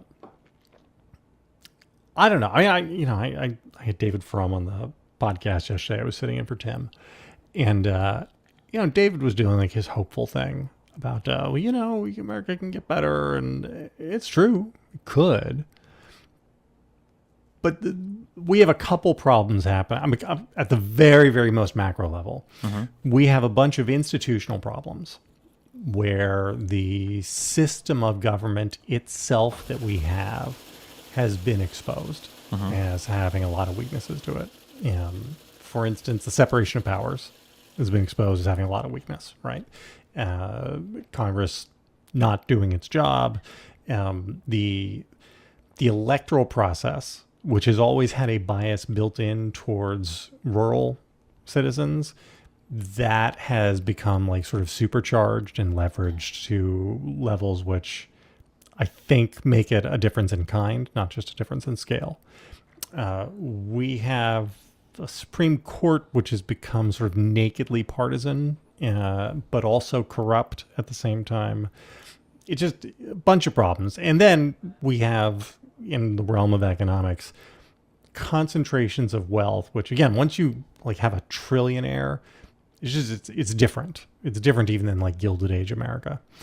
So you have stuff like that, all happening at the same time that you have the public itself becoming basically accepting of America turning into a banana republic. I mean, that is the thing about Trump, is that he won twice. The second win is the big one. And it isn't like he won twice because the first one was like, well, it actually worked out pretty well. We didn't see anything bad. We had a global pandemic and 1 million Americans died. 1 million fucking Americans died. And this is like the one time in the history of America that all of a sudden voters supposedly have this very highly nuanced understanding and aren't just focused on results, right? I mean, I hear this all the time. People say, well, you can't blame Trump for the pandemic because you see there was this global thing and the infrastructure can only move so fast. Blah, blah, blah. But of course the economy was terrible under Biden, and Biden did that, right? So people become like super reductive when talking about the Biden years, but incredibly sophisticated and able to apportion blame versus non-blame during the Trump years. On a quick thing on that, oh my God, one of the worst things I read in my entire life. I spent so much time in the COVID years arguing so much nonsense pseudoscience on the two big drugs were hydroxychloroquine and ivermectin, just absolute dog shit. Never worked out for anything. I think it was under DeSantis here in Florida, they published something about rescinding trans healthcare. It was either to everybody or at least to youth. And I saw on their printed statement where they're like, we have not seen any study of sufficient size that meets our gold standard criteria of being a double-blind controlled study or whatever. And I was like, oh, so you motherfuckers do know what good research is. They need that. And I know what you mean. Yeah, when you talk about like Trump couldn't control the pandemic, but Biden sure as hell was responsible for the Afghanistan pullout catastrophe. That was negotiated under Trump, by the way. He was responsible for Russia invading Ukraine. I don't know why or how. And he was responsible for the October 7th attacks, even though the Abraham Accord, we were told peace in the Middle East. I don't think we've ever had more peace in the Middle East more times than under Trump. I don't know if he's trying to get the Nobel Peace Prize. We think he's just spammed the achievement or something. But yeah, not to interrupt you, but yeah, that the double standard thing. And the thing, I just interrupted you, I'm sorry, the thing, because you said this a few times, and I agree with this so much. It's this desire to seem like a reasonable person, and you have like a kid like smearing shit all over the wall, and then you've got another guy who's like tried to paint something, and maybe like the figures aren't like perfectly anatomically correct, and you're like, it's like your two children, you don't want to choose which one is your favorite, so you try to be like even-headed. I feel like the perspective's kind of off on that one, Jimmy. I mean, really, your lighting isn't quite done. The chiaroscuro's not. And then the shit painting is like, well, Monet had a lot of like really interesting, pieces of art that he did. And it's just like, are you fucking, I feel like I'm fucking insane here. And yeah, Yeah, sorry. Yeah, it's No, that's the what it asymmetry is is. impossible to deal with because I think the average American looks at it because the average American, nobody has time to chase all of these stories to the ends of the earth. Even researching one of these stories can take weeks of time, depending on how deep you want to go into things. And you look at the media and you said something earlier, it triggers me so much because it's true, but nobody views it that way. The moderate left people really too try to be nonpartisan.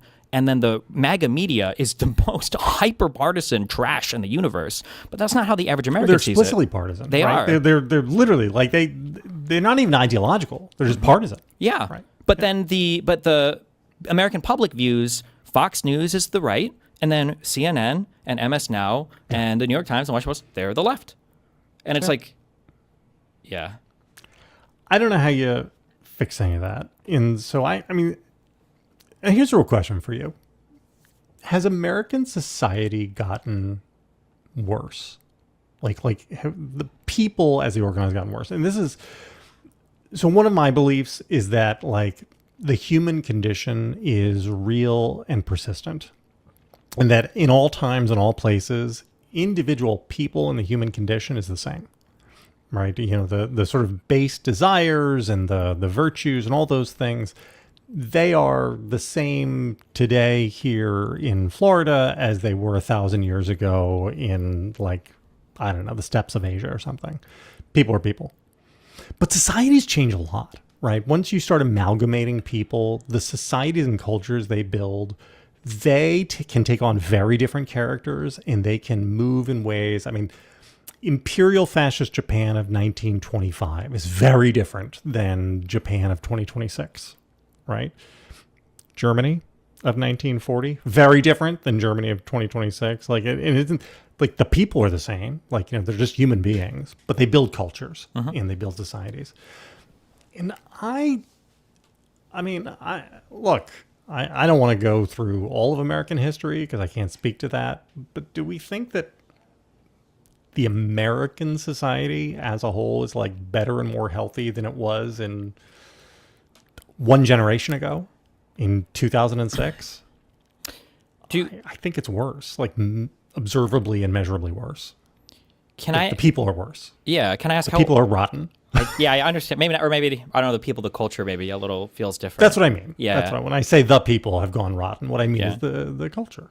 How old are you? Do you ever say that? I'm in my early 50s. Early 50s. Oh, I would have never guessed. So nice. Thank you. Oh man, I know I liked you. I'm 37, and I try. One thing I have to constantly check myself on because I've gotten to the age now to where I can say, well, when I was a late teen, early 20s, everything on the planet was better. And my understanding is basically every single generation from the first Homo sapien that stood up was already complaining about how when he was on all fours it was better or whatever in his teens or whatever. I feel like in a lot of cultural ways, the late 90s and like early mid 2000s, which would have been when I graduated high school, was like peak for social discourse, was peak for a lot of like cultural stuff. Like we had women representation better in media, but we didn't quite have the crazy.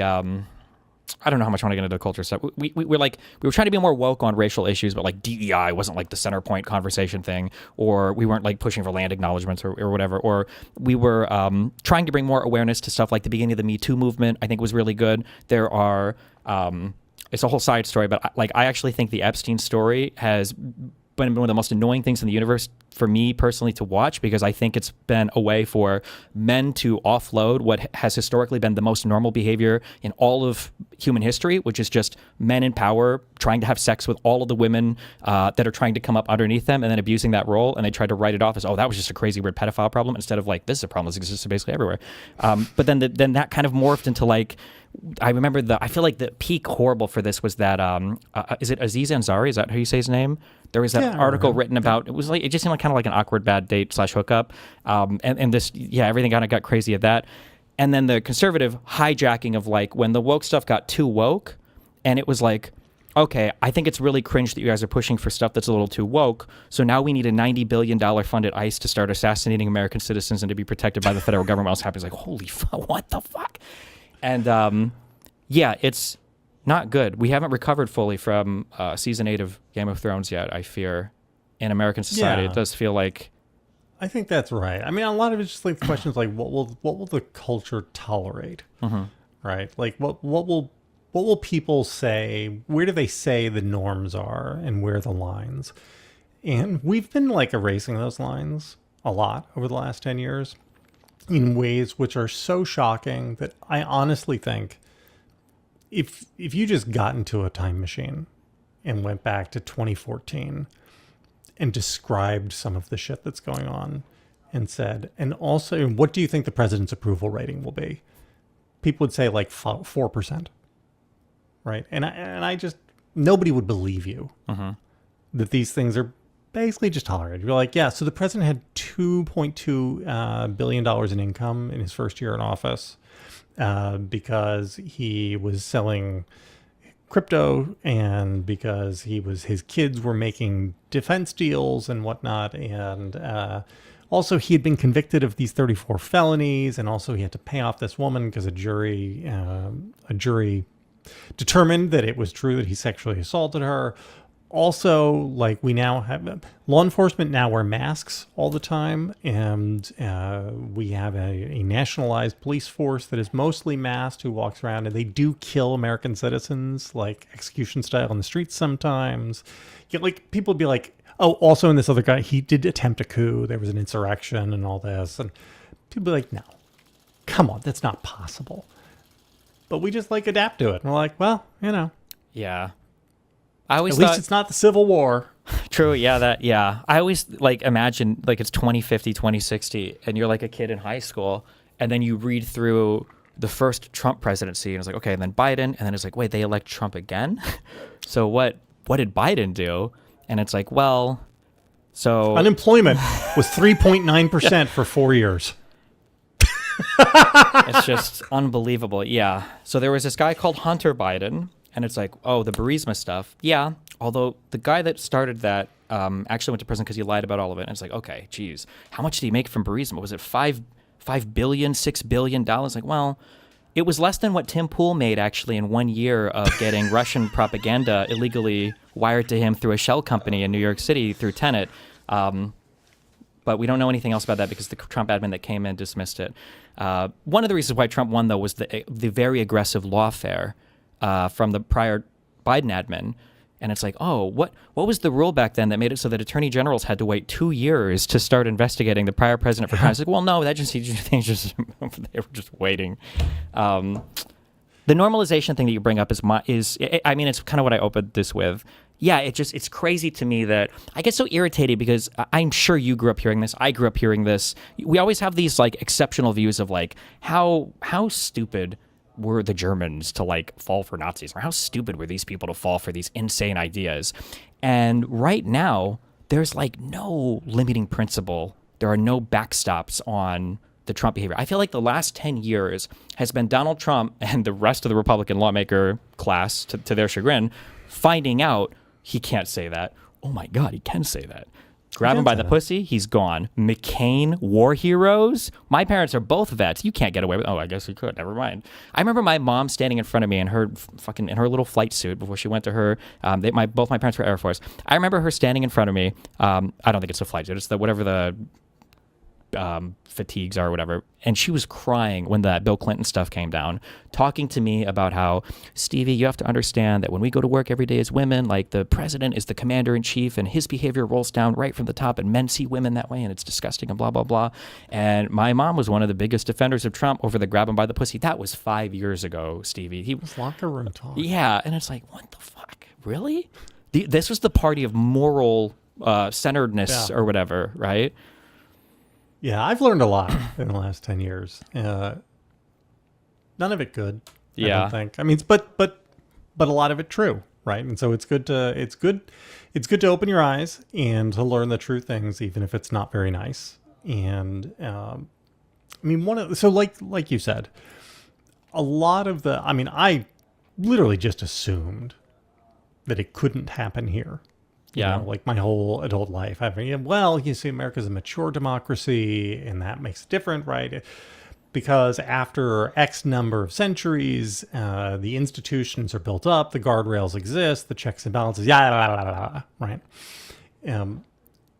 But it has been very instructive to see, for instance, that in a capitalist system, if you get a strongman who comes in and wants to turn it into a command economy, the big businesses don't really object to it because they think they can work with it.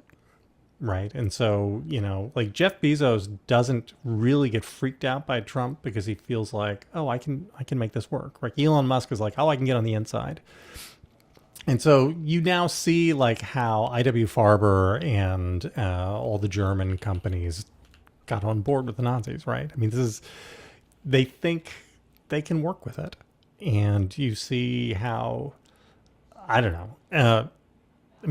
So I'm not a Republican. I've never been a Republican. I don't like parties, period. Like they're fine, but they're not for me. I'm not a joiner.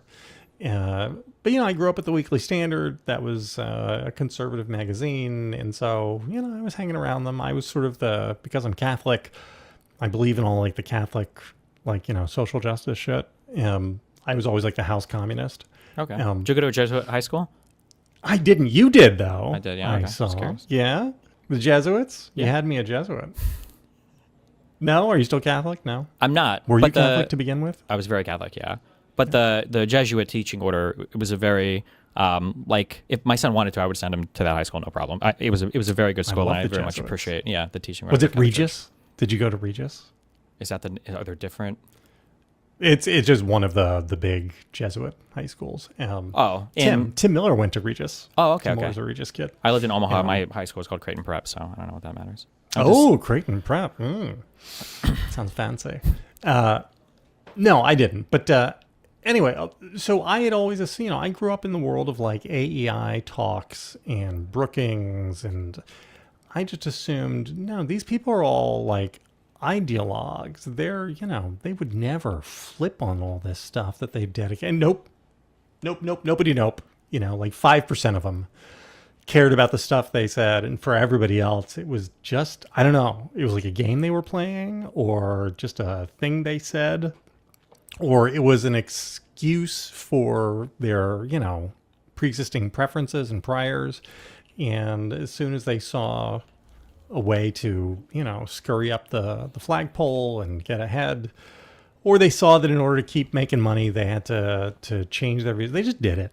And it wasn't even hard for most of them. So, Yeah, we've learned a lot about the world. We've seen that it can happen anywhere. To give like a slightly different view of it, I largely agree.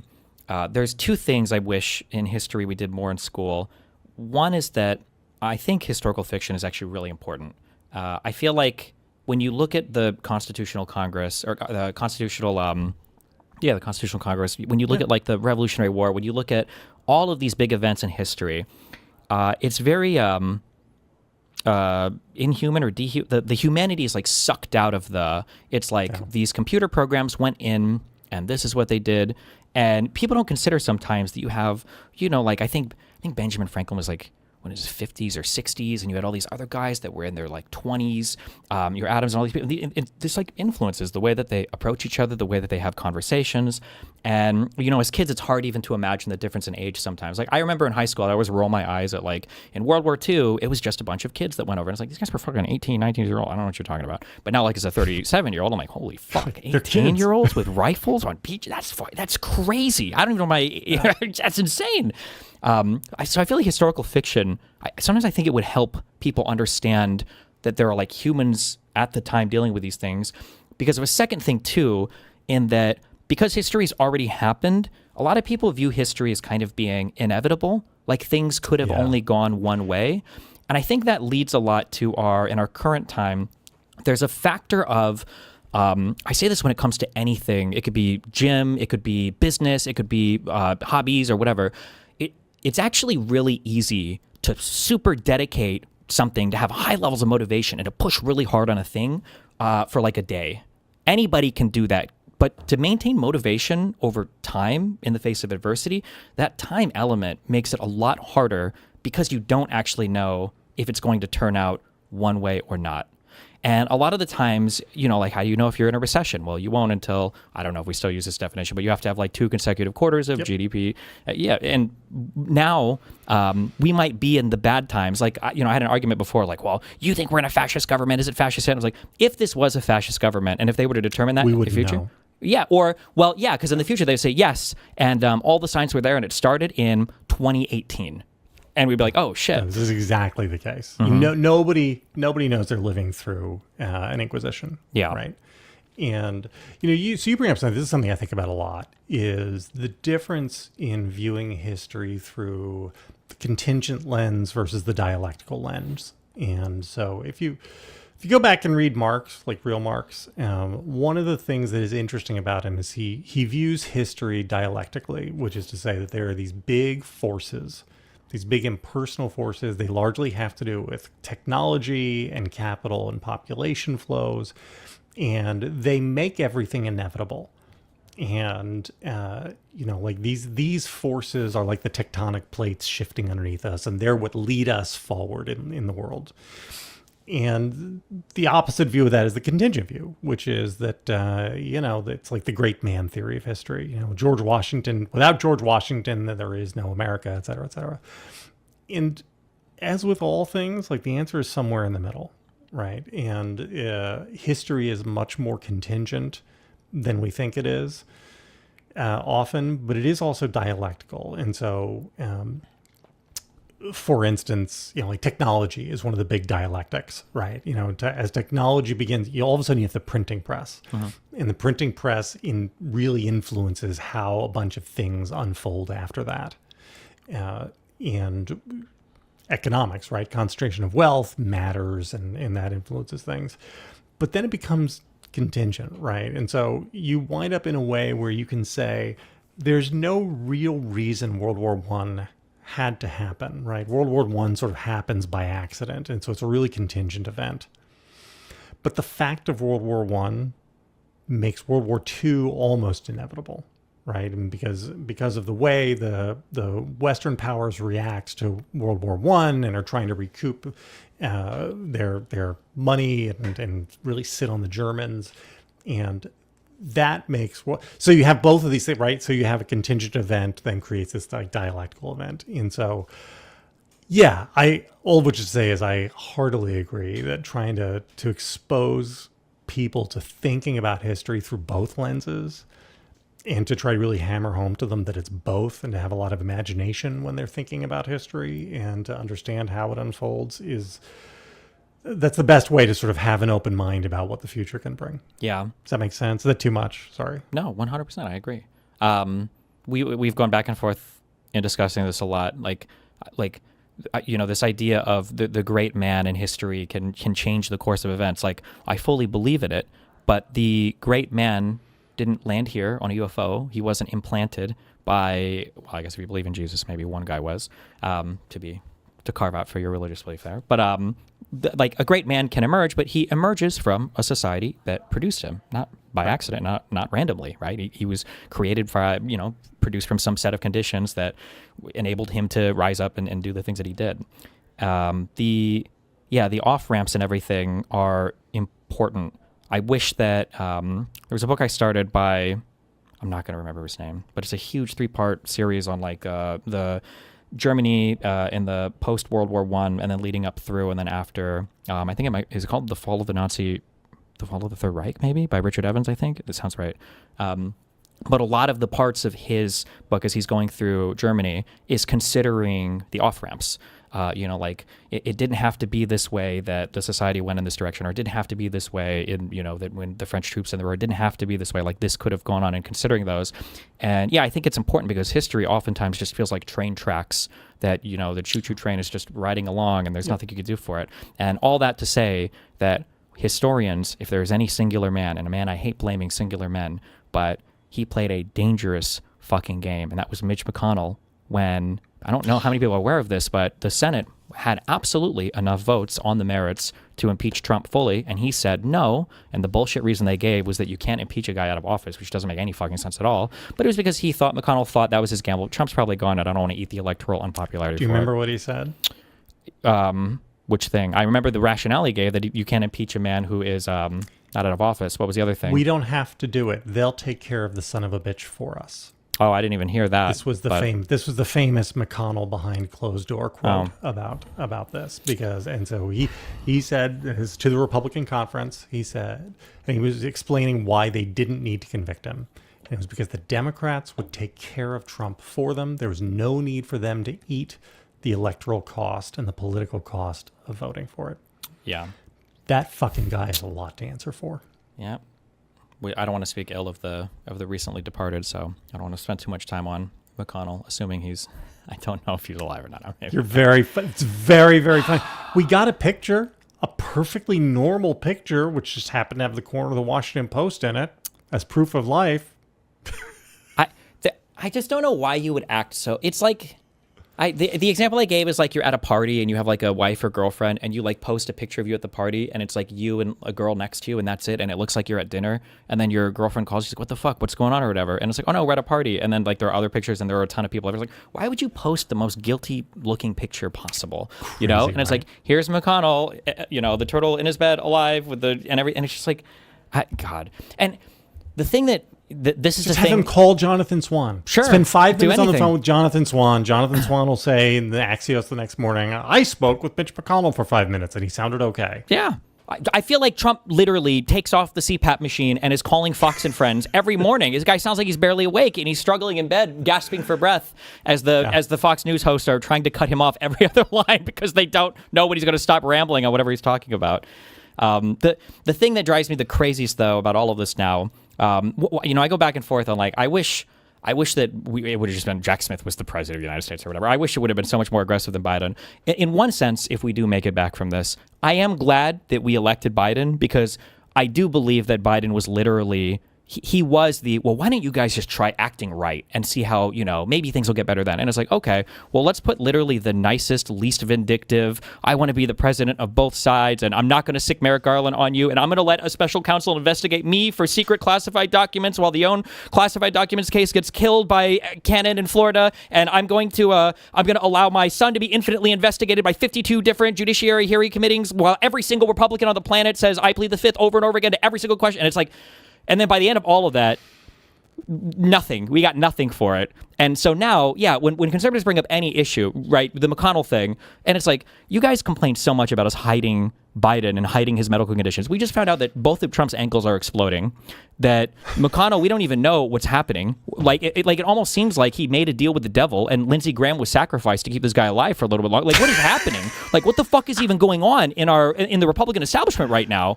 And it's all like normal.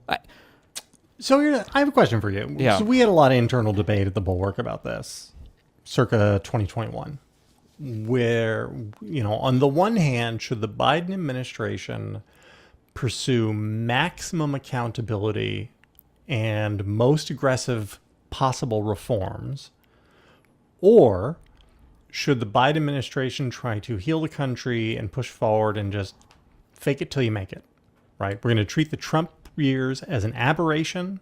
These things happen. Sometimes a country elects an insane person for one term, then they learn their lesson and we just don't speak of it again. And I gotta be honest, I was genuinely torn by this, and it was not obvious to me that one path was clearly the right answer and the other was the wrong one. I think we know what Biden chose. Biden chose to try to put the country back together again. Try to treat the Trump years as an aberration and something which didn't have to be repeated, and that, look, this is like his hokey corn pop. I believe this is who we are. And if it isn't who we are, then we're going to fake it till we make it. It wasn't a crazy thing. It was a perfectly reasonable judgment to make at the time. It was wrong, though. I think we now know that it was wrong. But can you put yourself back in like early 2021? Were you thinking in those terms too, about the two roads diverging in the wood for him, or no? I got embarrassingly, I fell a little bit into one of my biggest fears as a content creator is falling too much into an echo chamber. It's the thing that I'm always petrified of, because I see so many other people and I'm like, how can you be so blind to your own biases? So I'm really worried about that. And I got a little bit mind tousled by the Trump derangement syndrome thing. And I thought maybe I'm a little bit too harsh on this guy. And it wasn't until, man, I don't know, it might have been a year after January 6th, where I had an old friend who was like, don't you think Trump should have deployed the National Guard there? And that was his fault. And I was like, I mean, was it really his fault? I don't know. And then I went down the rabbit hole of reading the Select Committee report and Yep. things that I didn't even, embarrassing, I didn't even know about. Actually, I didn't really know how electors work for a state. I don't know. You probably just add up all the, like, I didn't know how any of this shit worked. And then to go through stuff that is just like, I would have imagined you would have to go on a Nicolas Cage Explorer adventure to find the elector slates that were the legally assigned elector slates, and these are all just like publicly available. All this stuff is out here, and nobody. So initially I was probably a little bit more forgiving, but now I feel differently. One of the examples, there's a thing that I talk about a lot when people ask me for advice, like interpersonally, when people talk to me and they're frustrated with partners or friends or whatever. People will do this thing, you'll have a parent and it'll be like, my kid he's just so irrational, he just makes all these horrible choices. Like, well, what's going on? It's like, he can't hold down a job, he gets high all the time, and it's just, I don't understand this guy. And it's like, well, what's going on with him? It's like, well, he's staying over here, he's upstairs, and he's so lazy, I got to do his laundry for him, I got to, cooking his meals, this guy's a loser, like, what's going on? I just don't understand him. And it's like, he's acting like a perfectly rational human being. It sounds like the guy gets free video games, free food. He lives at your house. He gets to fuck around all day, and you're rewarding him the entire time for what he would be stupid to do otherwise. Why would you want to go out and get a job? That sucks. He can smoke weed all day, and his mom and dad will take care of him forever. And I kind of launched, at least in my part of the political sphere, this conversation on tit for tat, where I think in some ways we have, in some ways, not to sound ultra woke, but like we do have a biological programming, but it is suited for a particular environment. And we really are guided, I think, a lot more by social stuff than we realize sometimes, even when it comes to things like gendered stuff. I have a musical background. Women are amazing classical pianists. They can play violin. There's no reason why they can't play guitar or drums, but they don't. That's a social thing, right? When you look at like rock bands, it's like 0.01% of all, guitar players are women. That's not a biological thing. That's a social thing. But that social factor there drives like a 99.9 to 0.1% difference in behavior. So all this to say that when I look at conservatives and I look at how they act in 2024, and I look at the constant lies, and I look at all of the collaboration, and I look at all of the rule breaking and the law breaking and everything else, all I think of is coming out of 2021, like, well, of course, why would they not act that way? They should. Look at the immense. It's a free shot. Yeah, they're getting so much for it. They get so many rewards for it. And the American memory for political stuff is, I was just about to say 6 months, but I don't even know, 6 weeks, 6 days? I don't know. Like, we have no memory. Hour and a half. Yeah. So if we're not going, next time we come in, it has to be heavy accountability. Not even necessarily for the American public, but it has to be that when the next guy is in office and he's doing a thing, he should be thinking, if I fuck around too much here, am I going to get in big trouble for it? That has to be a consideration. And right now on the conservative side, it's not. So I agree completely. And again, not unreasonable to make the decision Biden made, because he was assuming it was an aberration, not a fact of life. We now know it's a fact of life.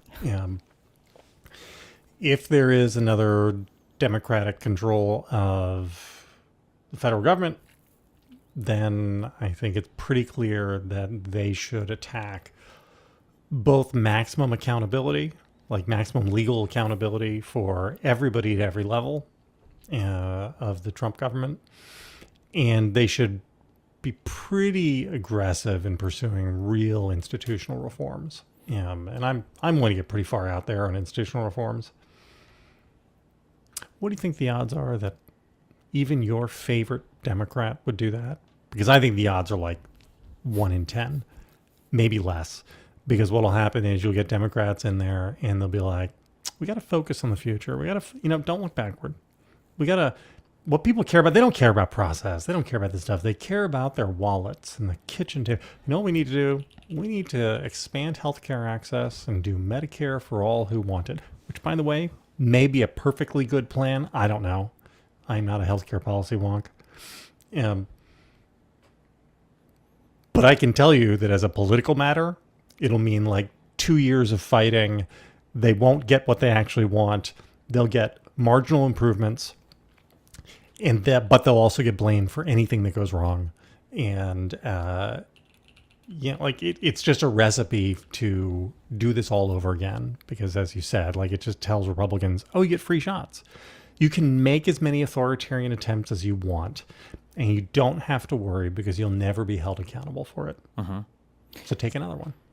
I feel like I've watched the Democratic Party learn this lesson over and over again, and I feel like we're doing it right now again, where they have this conversation about like, and even I go back and forth on this, like, it's the economy, stupid. Like, people don't care about social issues, and it's really just about affordability and yada yada yada.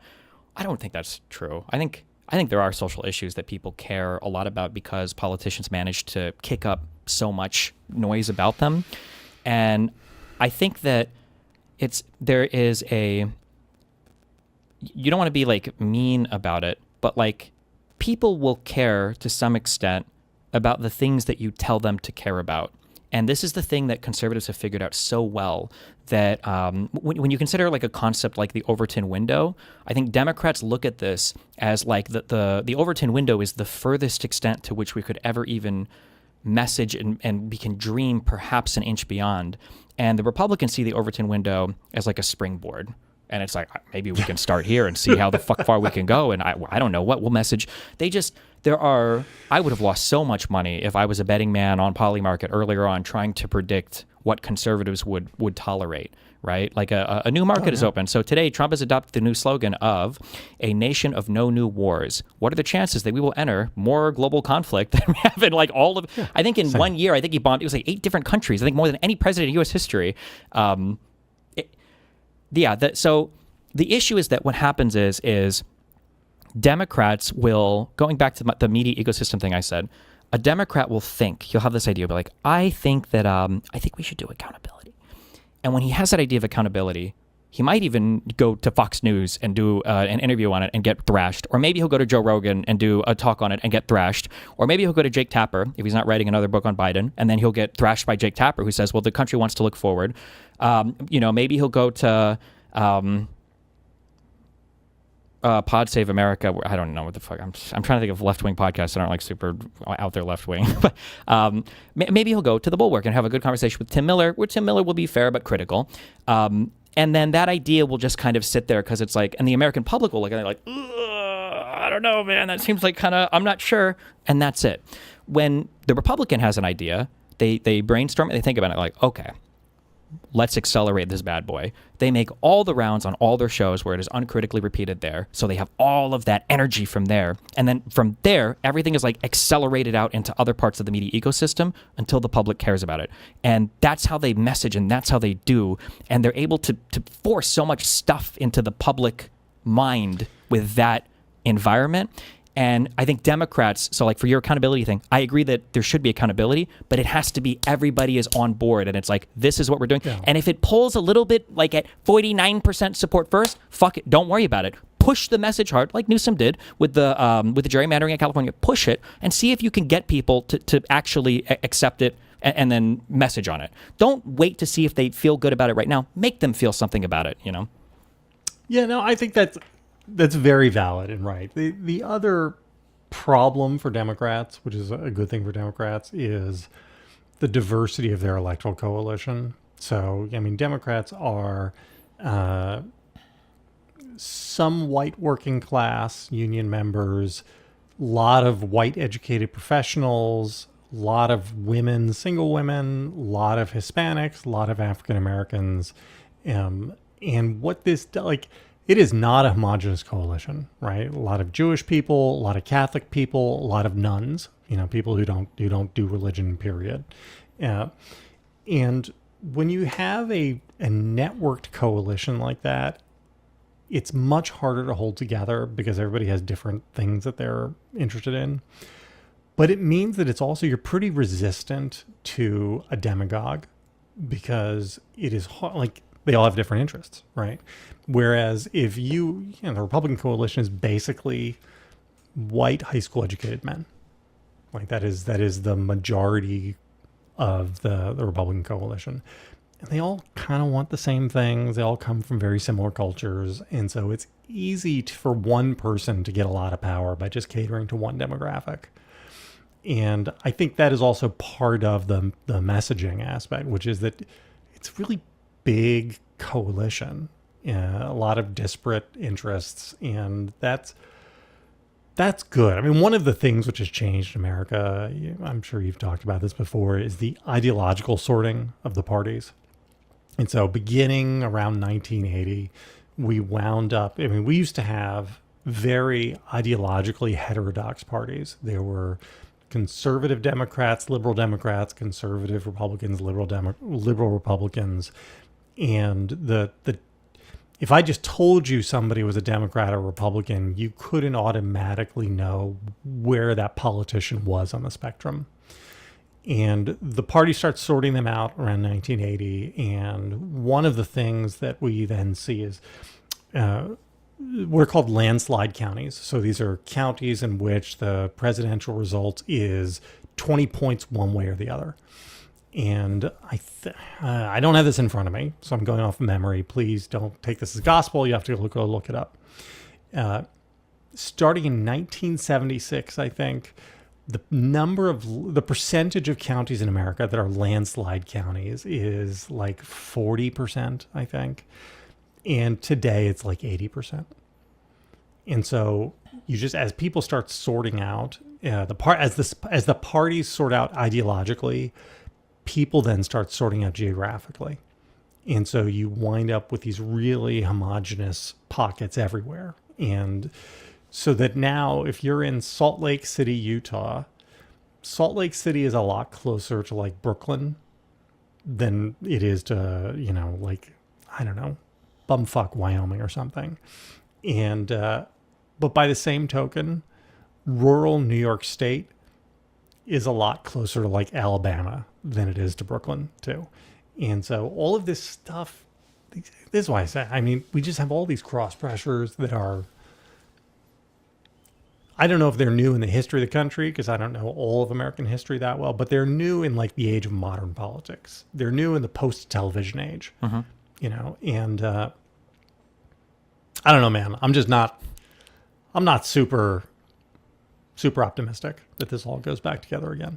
Yeah. I mean, I share the feeling. I have to have some level of optimism because I feel like you have to. Otherwise, geez, what a depressing, especially to exist in media. Do you ever play, or have you ever played any video games growing up or anything? Or yeah, I'm not that old, man. Not that, well, I don't know if you played a lot or not at all, or I was, so you don't need my full gaming history, but like I remember buying my first Super Nintendo Entertainment System and being very excited with my SNES. And I all the way through played a lot of Sid Meier's Civilization through college, did a little bit of World of Warcraft, MMORPG stuff. And, my kids have a Switch too. I got a couple pinball machines here in my office. I actually have a custom gaming cabinet being made for me. Jeez. Wow. All right. Okay, so lots of video games. A little bit of a game, yeah. Okay. But not like a League of Legends guy. Gotcha. You know what I mean? So I'm not sure if that counts. The worst types so of I games. can't, am I really a gamer if I don't do first person shooter type shit? It depends on if you've ever broken a gaming accessory before, or peripheral or whatever. No, because I bought that stuff with my own money. I was always really, really, whereas my best friend, who from second grade, who's still my best friend today, he was like a kind of a rich kid. Mm-hmm. Not a really rich kid, but within the scale of New Jersey suburban worlds, he counted as a rich kid. And he would get so mad and would break his like Atari controllers. And then he would always tell his mom, like, it's defective. And his mom was always like, oh, that's terrible. I'll get a new one. It came with that massive crack right down the middle. That's insane. Yeah, and all the tape all over it. One thing I think, again, I try to analyze like the whole thing, because sometimes if you look at just the end, you miss stuff that's happening. Right. There's my background is professional. There's a game called StarCraft or whatever. You don't really know that. I guess I don't know why I went on that. StarCraft. People talk about StarCraft. It's a spreadsheet game. I guess it depends on, if you've only played Atari games, I guess to you everything is a spreadsheet on a computer. So yeah, okay. I'm kidding. It's not Pac-Man. Okay, all right. There is I use this concept of like the Democratic Party is always defending against the other side, and if you're defending, The best that you can do is hold ground. You're never advancing. You're only holding. At best, that's a perfect defense. Otherwise, you're losing ground. And when you're attacking, sometimes there are strategies in games or whatever. When you're attacking all the time, you're not attacking to win. You could win, but when you're attacking, one, you're not getting attacked. And two, sometimes by doing the attack, you can open up like other opportunities that you don't even see exist. There. Yeah. But those other opportunities, you can't even see them if you're not already kind of assuming an aggressive posture.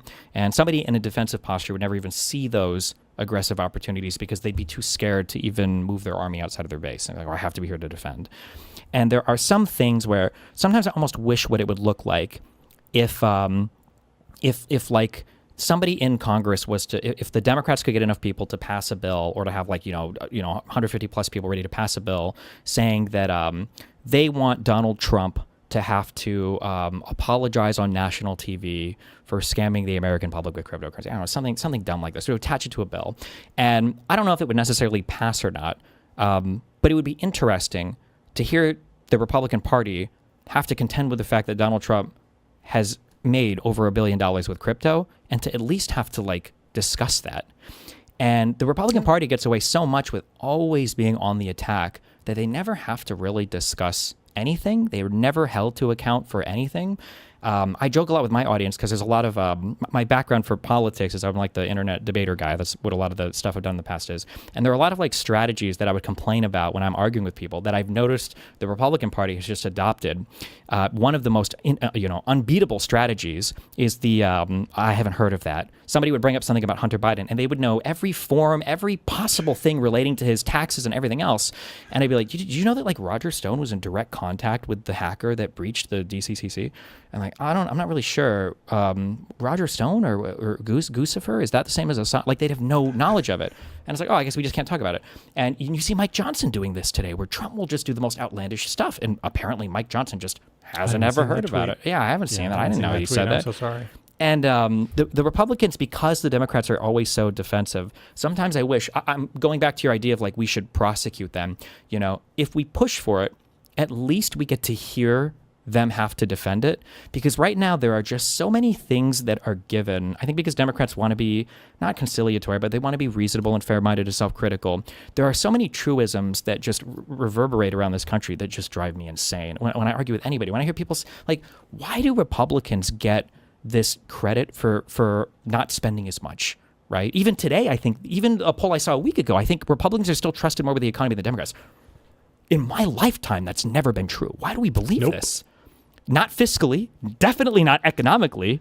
It's vestigial cultural memory. It's fucking insane. Yeah, but I never hear Democrats. It seems like they're afraid to fight on like almost any point ever. And then there are just things that I feel like I've radically morphed how I viewed a lot of these things. There are things like culturally, socially, and then politically that we kind of do where we talk about these things that we do as like responsibilities to be burdened. Like we talk about like diversity and like including people, and it's like, this is just a thing, guys, and we got to be nice to the minorities and blah, blah, blah. And it's like, we've looked at like racially pure societies that are like hell-bent on only the best and the whatever. And these guys, they die in a generation. They suck. These countries don't succeed. And the soyest, most DEI, affirmative action, multicultural, whatever, how many years have you heard? I've heard how many times that China's economy, their GDP is just about to take over America's GDP. And despite all of our mistakes, everything else, they're not even close. Like the United States is one of the most diverse countries in the world in terms of everybody that we have, and we have managed to do so much with it. But every time Democrats talk about like a positive on their end, it feels like we're very reluctant to like aggressively market on it. And all of it comes off as like a little bit like kind of like finger waving, like you got to do this, and then we let the Republicans get away with so many myths or whatever. People look at me crazy, but I'll have the argument with anybody. If you wanted to get an impartial judge on who has more evidence for their senility, like Trump 2 or Biden, I would say Trump 1,000,000%. Biden had an abysmal debate performance, absolutely. Trump didn't debate anybody in his primaries, and after his one debate with Kamala, he said he didn't want to do another one. But they're just they get away with all this. Why is Trump called the deal maker? Where are the 100 deals in 100 days? He wrote a book about it, so it must be true. Yeah, it's just, why do they get away with it? It just drives me crazy. Because again, it's because all of that is priced in somehow in the minds of the public, right? The public's like, well, yeah, but he just says that. Mm-hmm. He's, you can't take that seriously, right? It's the clown nose on, clown nose off. And whatever Trump says that you don't like, you can just say, well, literally not seriously, or vice versa. And with the other side, it's, well, can you believe that Democrat X said this? I mean, I don't know what to do about it. Do you have, speaking of radical reforms and accountability, do you have like a wish list for if we ever go to the good place? I kind of do, but I usually push back against it. But there's Tell a me more macro concept, but like just to not get too far into it. The example I always use is that if you're playing Monopoly with a bunch of friends, and in the middle of the game somebody lands on your boardwalk, and then he doesn't have the money to pay, so he takes out a knife and he stabs you. Your conversation is not going to be, we need to ban knives and maybe even guns like the next time we play Monopoly. It's going to be, this guy is not playing by the rule, where this guy's not going to join us on our next Monopoly. He's never playing Monopoly with us again. And so there are things that I would like to see changed structurally in the United States, but people need to look at it as like a perspective, like our institutions would function better if they were to change in this way, but it wouldn't have prevented where we're at now. The most crystallized example of this I can think of is when they amended the Electoral Count Act after the January 1st stuff, or the January 6th stuff. If you read any of the Chesborough stuff, any of the Eastman stuff, they knew they were breaking the law. They knew the whole time. Oh, yeah. They don't care what the law says. That's why anytime a conservative says constitutional, that's a code word for break the law, because we know that we're going to hope that our Supreme Court backs us. And they have 2 free votes there right now, so they probably would. So there are changes that I would definitely like to see, a whole host of them. I think that I do believe that state representation is important. So like conceptually, I get things like the Senate, but we have the Senate for the Senate. Do we need the Senate also for the electoral votes for the President of the United States? Do we need land to be represented there? Do we need the House to be slightly unbalanced, or maybe we should expand the number of seats? Like, it can't be that rural peoples have an advantage structurally at every single part of our government. Like, I think the Senate is there and it protects the state interest, and that's enough. Obviously, Supreme Court, I think the people should be term limited. I feel like we should have more justices. I thought it was cool when they used to ride circuit and you could get justices that were ruling in circuit decisions. So they just you get more info from them and everything. Term limits, I think, are good. I like term limits not because they should be term limited, but I like the idea that we don't play like the wacky, crazy fucking lottery game of, is my president going to get 0 Supreme Court picks or 4? I think that's fucking crazy. Yep. There's a whole bunch of stuff like that.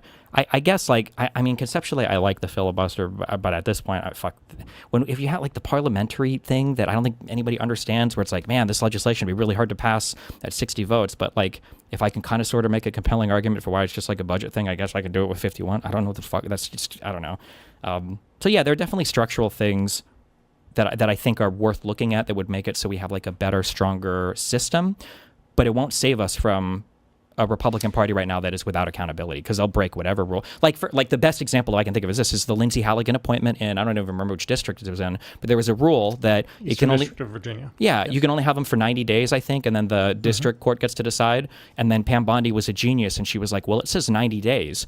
Well, once she's gone, I could put her in for another 90 days. And they're like, no. And she's like, yeah. And it's like, if that's how you're going to read every rule and every law, like there's no hope for those people, you know? Let me ask you another question. So this is, again, a subject to some debate between myself and my colleagues. What percentage of Republican voters do you think want the authoritarianism? Like, so for them, the authoritarianism isn't something they have to look past because they like the policies or because they're team players or something. But when they look at Trump, the thing they like about him is that he will hurt their enemies and he will accumulate more power and move us towards a one-party state. I hate seriously considering this question because I just like to scream at people all day. In my mind, this question is like, why did this relationship end between the man and the woman? And, well, the man cheated, and that's why it ended. Well, the woman wouldn't fuck him for 2 years. Oh, then it's her fault. Well, the guy didn't take showers. Oh, well, I guess it's his fault. Well, I don't know, who's the fault? So when you ask me that question, on its rawest level, I would say of Republican voters, 75% maybe plus would be okay with some form of like authoritarian stuff. But I think that opinion and that perspective is heavily influenced by them believing that the other side has a vitriol for them and is engaged in their own authoritarian stuff. And at that point, it's like a survival question. As somebody that grew up hardcore conservative, like I listened, every day to your Buck Sextons, your Michael Savages, and your Rush Limbaughs, and every time there was a new Democratic thing, it was like green energy. This is how the Democrats want to control what car you drive. This is when they want to shut off your air conditioner. This is how they want to destroy your life and control every part of it and take over everything and force your kids to all be gay and trans and whatever else. And if you legitimately believe that, as silly as it might seem, if you legitimately believe that, well, fuck, if I don't have my authoritarian leader, they're going to bring in the drag queens and they're going to trans my kid and he's going to pull up with a Prius and my life is going to be over because we accepted FEMA funds for a disaster 2 years ago and now Biden FEMA agents are coming to inject us all with the COVID vaccines forever. And it's on a quick real life example of that, oh my God, that flooding that happened in Kerr County in Texas, we went back and we were watching, I think it might have been several years earlier, there were it was like $3 to $6 million of funds were sitting in a bank account, and they were having these city meetings. For the warnings, right? Yeah. Well, yeah, it could have been used for that, but every person that was coming up and speaking to like the district or city panel or whatever of the elected officials was talking about how we can't use this money. As soon as you accept FEMA funds, they can take our homes, they can force us to get vaccinated, and this is a small county. $5 million is a lot of money for these guys. So yeah, so my answer is it's a high percentage, but harkening back to what you said in the beginning, not because I don't think Republicans are like fundamentally evil, terrible people, but they live in an environment where they really do think that the left has basically operated on this level forever. And so why shouldn't they do the same? Interesting. Or it was American Rescue Plan funds, not FEMA funds, sorry. They did do the FEMA funds thing, though, for Carolinas. I remember there were people saying that if you accepted FEMA funds, Biden would take your house. But yeah, why? Where you guys are that? Or how do you engage with that question? I have to think of it this way, by the way, because otherwise Republicans are just evil people. But yeah, sorry. Here's I mean, so I am maybe more fatalistic than you are on this. So I think the number is probably lower, maybe even significantly lower. Like maybe it's only like 1 in 3 or 1 in 4 Republican voters who have decided that actually they're kind of down with authoritarianism. My concern is that that's a lot of people. And I don't know that a liberal democracy is sustainable in the long run. If you've got, so if let's just say it's 1/3 of Republican voters are 1/3 of the country. So if you have 1/9 of the country that is no longer interested in liberal democracy and liberal society and instead wants totalitarianism, I think the odds are pretty good that eventually they're going to get it, right? I mean, there were like, 25,000 Bolsheviks, right? It's not like the entire Russian countryside was full of people who are committed Marxist-Leninists. You can move a lot of the world around you with a mass of people that big. And I don't think, maybe that's not true. We clearly have had a large percentage of Americans who were invested in totalitarianism. We know this because of slavery, the Civil War, and then Jim Crow, right? I mean, they were just objectively, there was a large proportion of America who wanted a form of authoritarianism and did not like liberal democracy. And then we sort of believed that went away, like by the time you have the Civil Rights Act. So let's just say roughly from 1975 through like 2015. And, but maybe it didn't go away, right? Maybe that portion of American political life was dormant for that period. And so the thing which has haunted me a lot is that the political context of conservatism in which I sort of came up through the world, I had thought was like the end point of conservatism in America, right? Like this is we had reached this sort of pure Burkean, very intellectual. This is, the conservatism that I was seeing was the party of Lincoln and Burke, and it was all about, free thought and liberalism in the small L way. But maybe that was actually just an aberration, right? That's a historical aberration. And the real American conservatism was all the stuff that existed like shortly before I was born. And we're reverting to that mean. Something to think about. Yeah. Yeah, that's a hard That's one. what I do. Yeah. I'm just a ray of sunshine. Just man. a ray of I sunshine. show up on people's streams and I Better than being a both sideser, at least. Don't be a hate both those sideser. people. Oh my I hate goodness. those people. I think that I guess at the end of the day, the reason why I fixate on the media stuff so much is at a very abstract level. When I look at like the ontology of a human being, I think that there are things that we all consider good and there are things that we all consider bad, and that generally, in order to get people, I'm generalizing a lot, in order to get people to believe in or to do bad things, you have to obscure something from them. Like, I fully admit, I am a meat eater, but I genuinely believe that if every person had to watch a 30-second video of like a slaughterhouse before they ate or something, even for one day, I think you'd probably have like anywhere from 5 to 30% of society might go vegan, depending on how many times you make them watch those videos. I just think that the more stuff that you're able to put between a person and the bad, as we would agree, what is happening, then the harder it is for them to to say that that is like a bad thing, I guess. And because our world today is so international, a lot of things that we talk about, you never really get to verify or come in contact with. Like if I started a cult of balcony jumpers who I, claimed that we could fly, that cult lasts for after the first or second jump, maybe, for the true believers. They might last, to see the second jump. And then that cult is gone. But if I have a cult that tells you that 40 million illegal immigrants came in under Biden, I don't know, was it 1 million or 100,000 or 100 million? I don't know. You don't know at the end of the day. And there are so many lies that you never actually have to pay back. Like generally as you lie and you accumulate this deceitful debt, at some point you kind of have to cash in and I'm like, oh, okay, shit's catching up with me. But one thing that really bothers me is I feel like in 10 or 20 years, you're going to have kids coming home from school and their parents are going to be telling them that like what you're learning about the 2020 elections isn't true. That was a contested election. Or maybe they'll even be teaching that in schools. I don't know, that it's a contested election. And as long as we are having all of these systems, and I think the systems have gotten more sophisticated a bit because we become more nationalized. You're not seeing what's going on in your neighborhood. It's what's all around the world because the internet is bringing everything to you. It's just harder to know. My ex-wife is Swedish. It was so funny going back and forth, between Stockholm and southern Sweden, and then coming back to the United States and hearing about Sweden is on fire, Malmo is burning down, and it's like, where? What the fuck is it? Like, is there crime and shit? For sure, related to some immigration stuff, absolutely.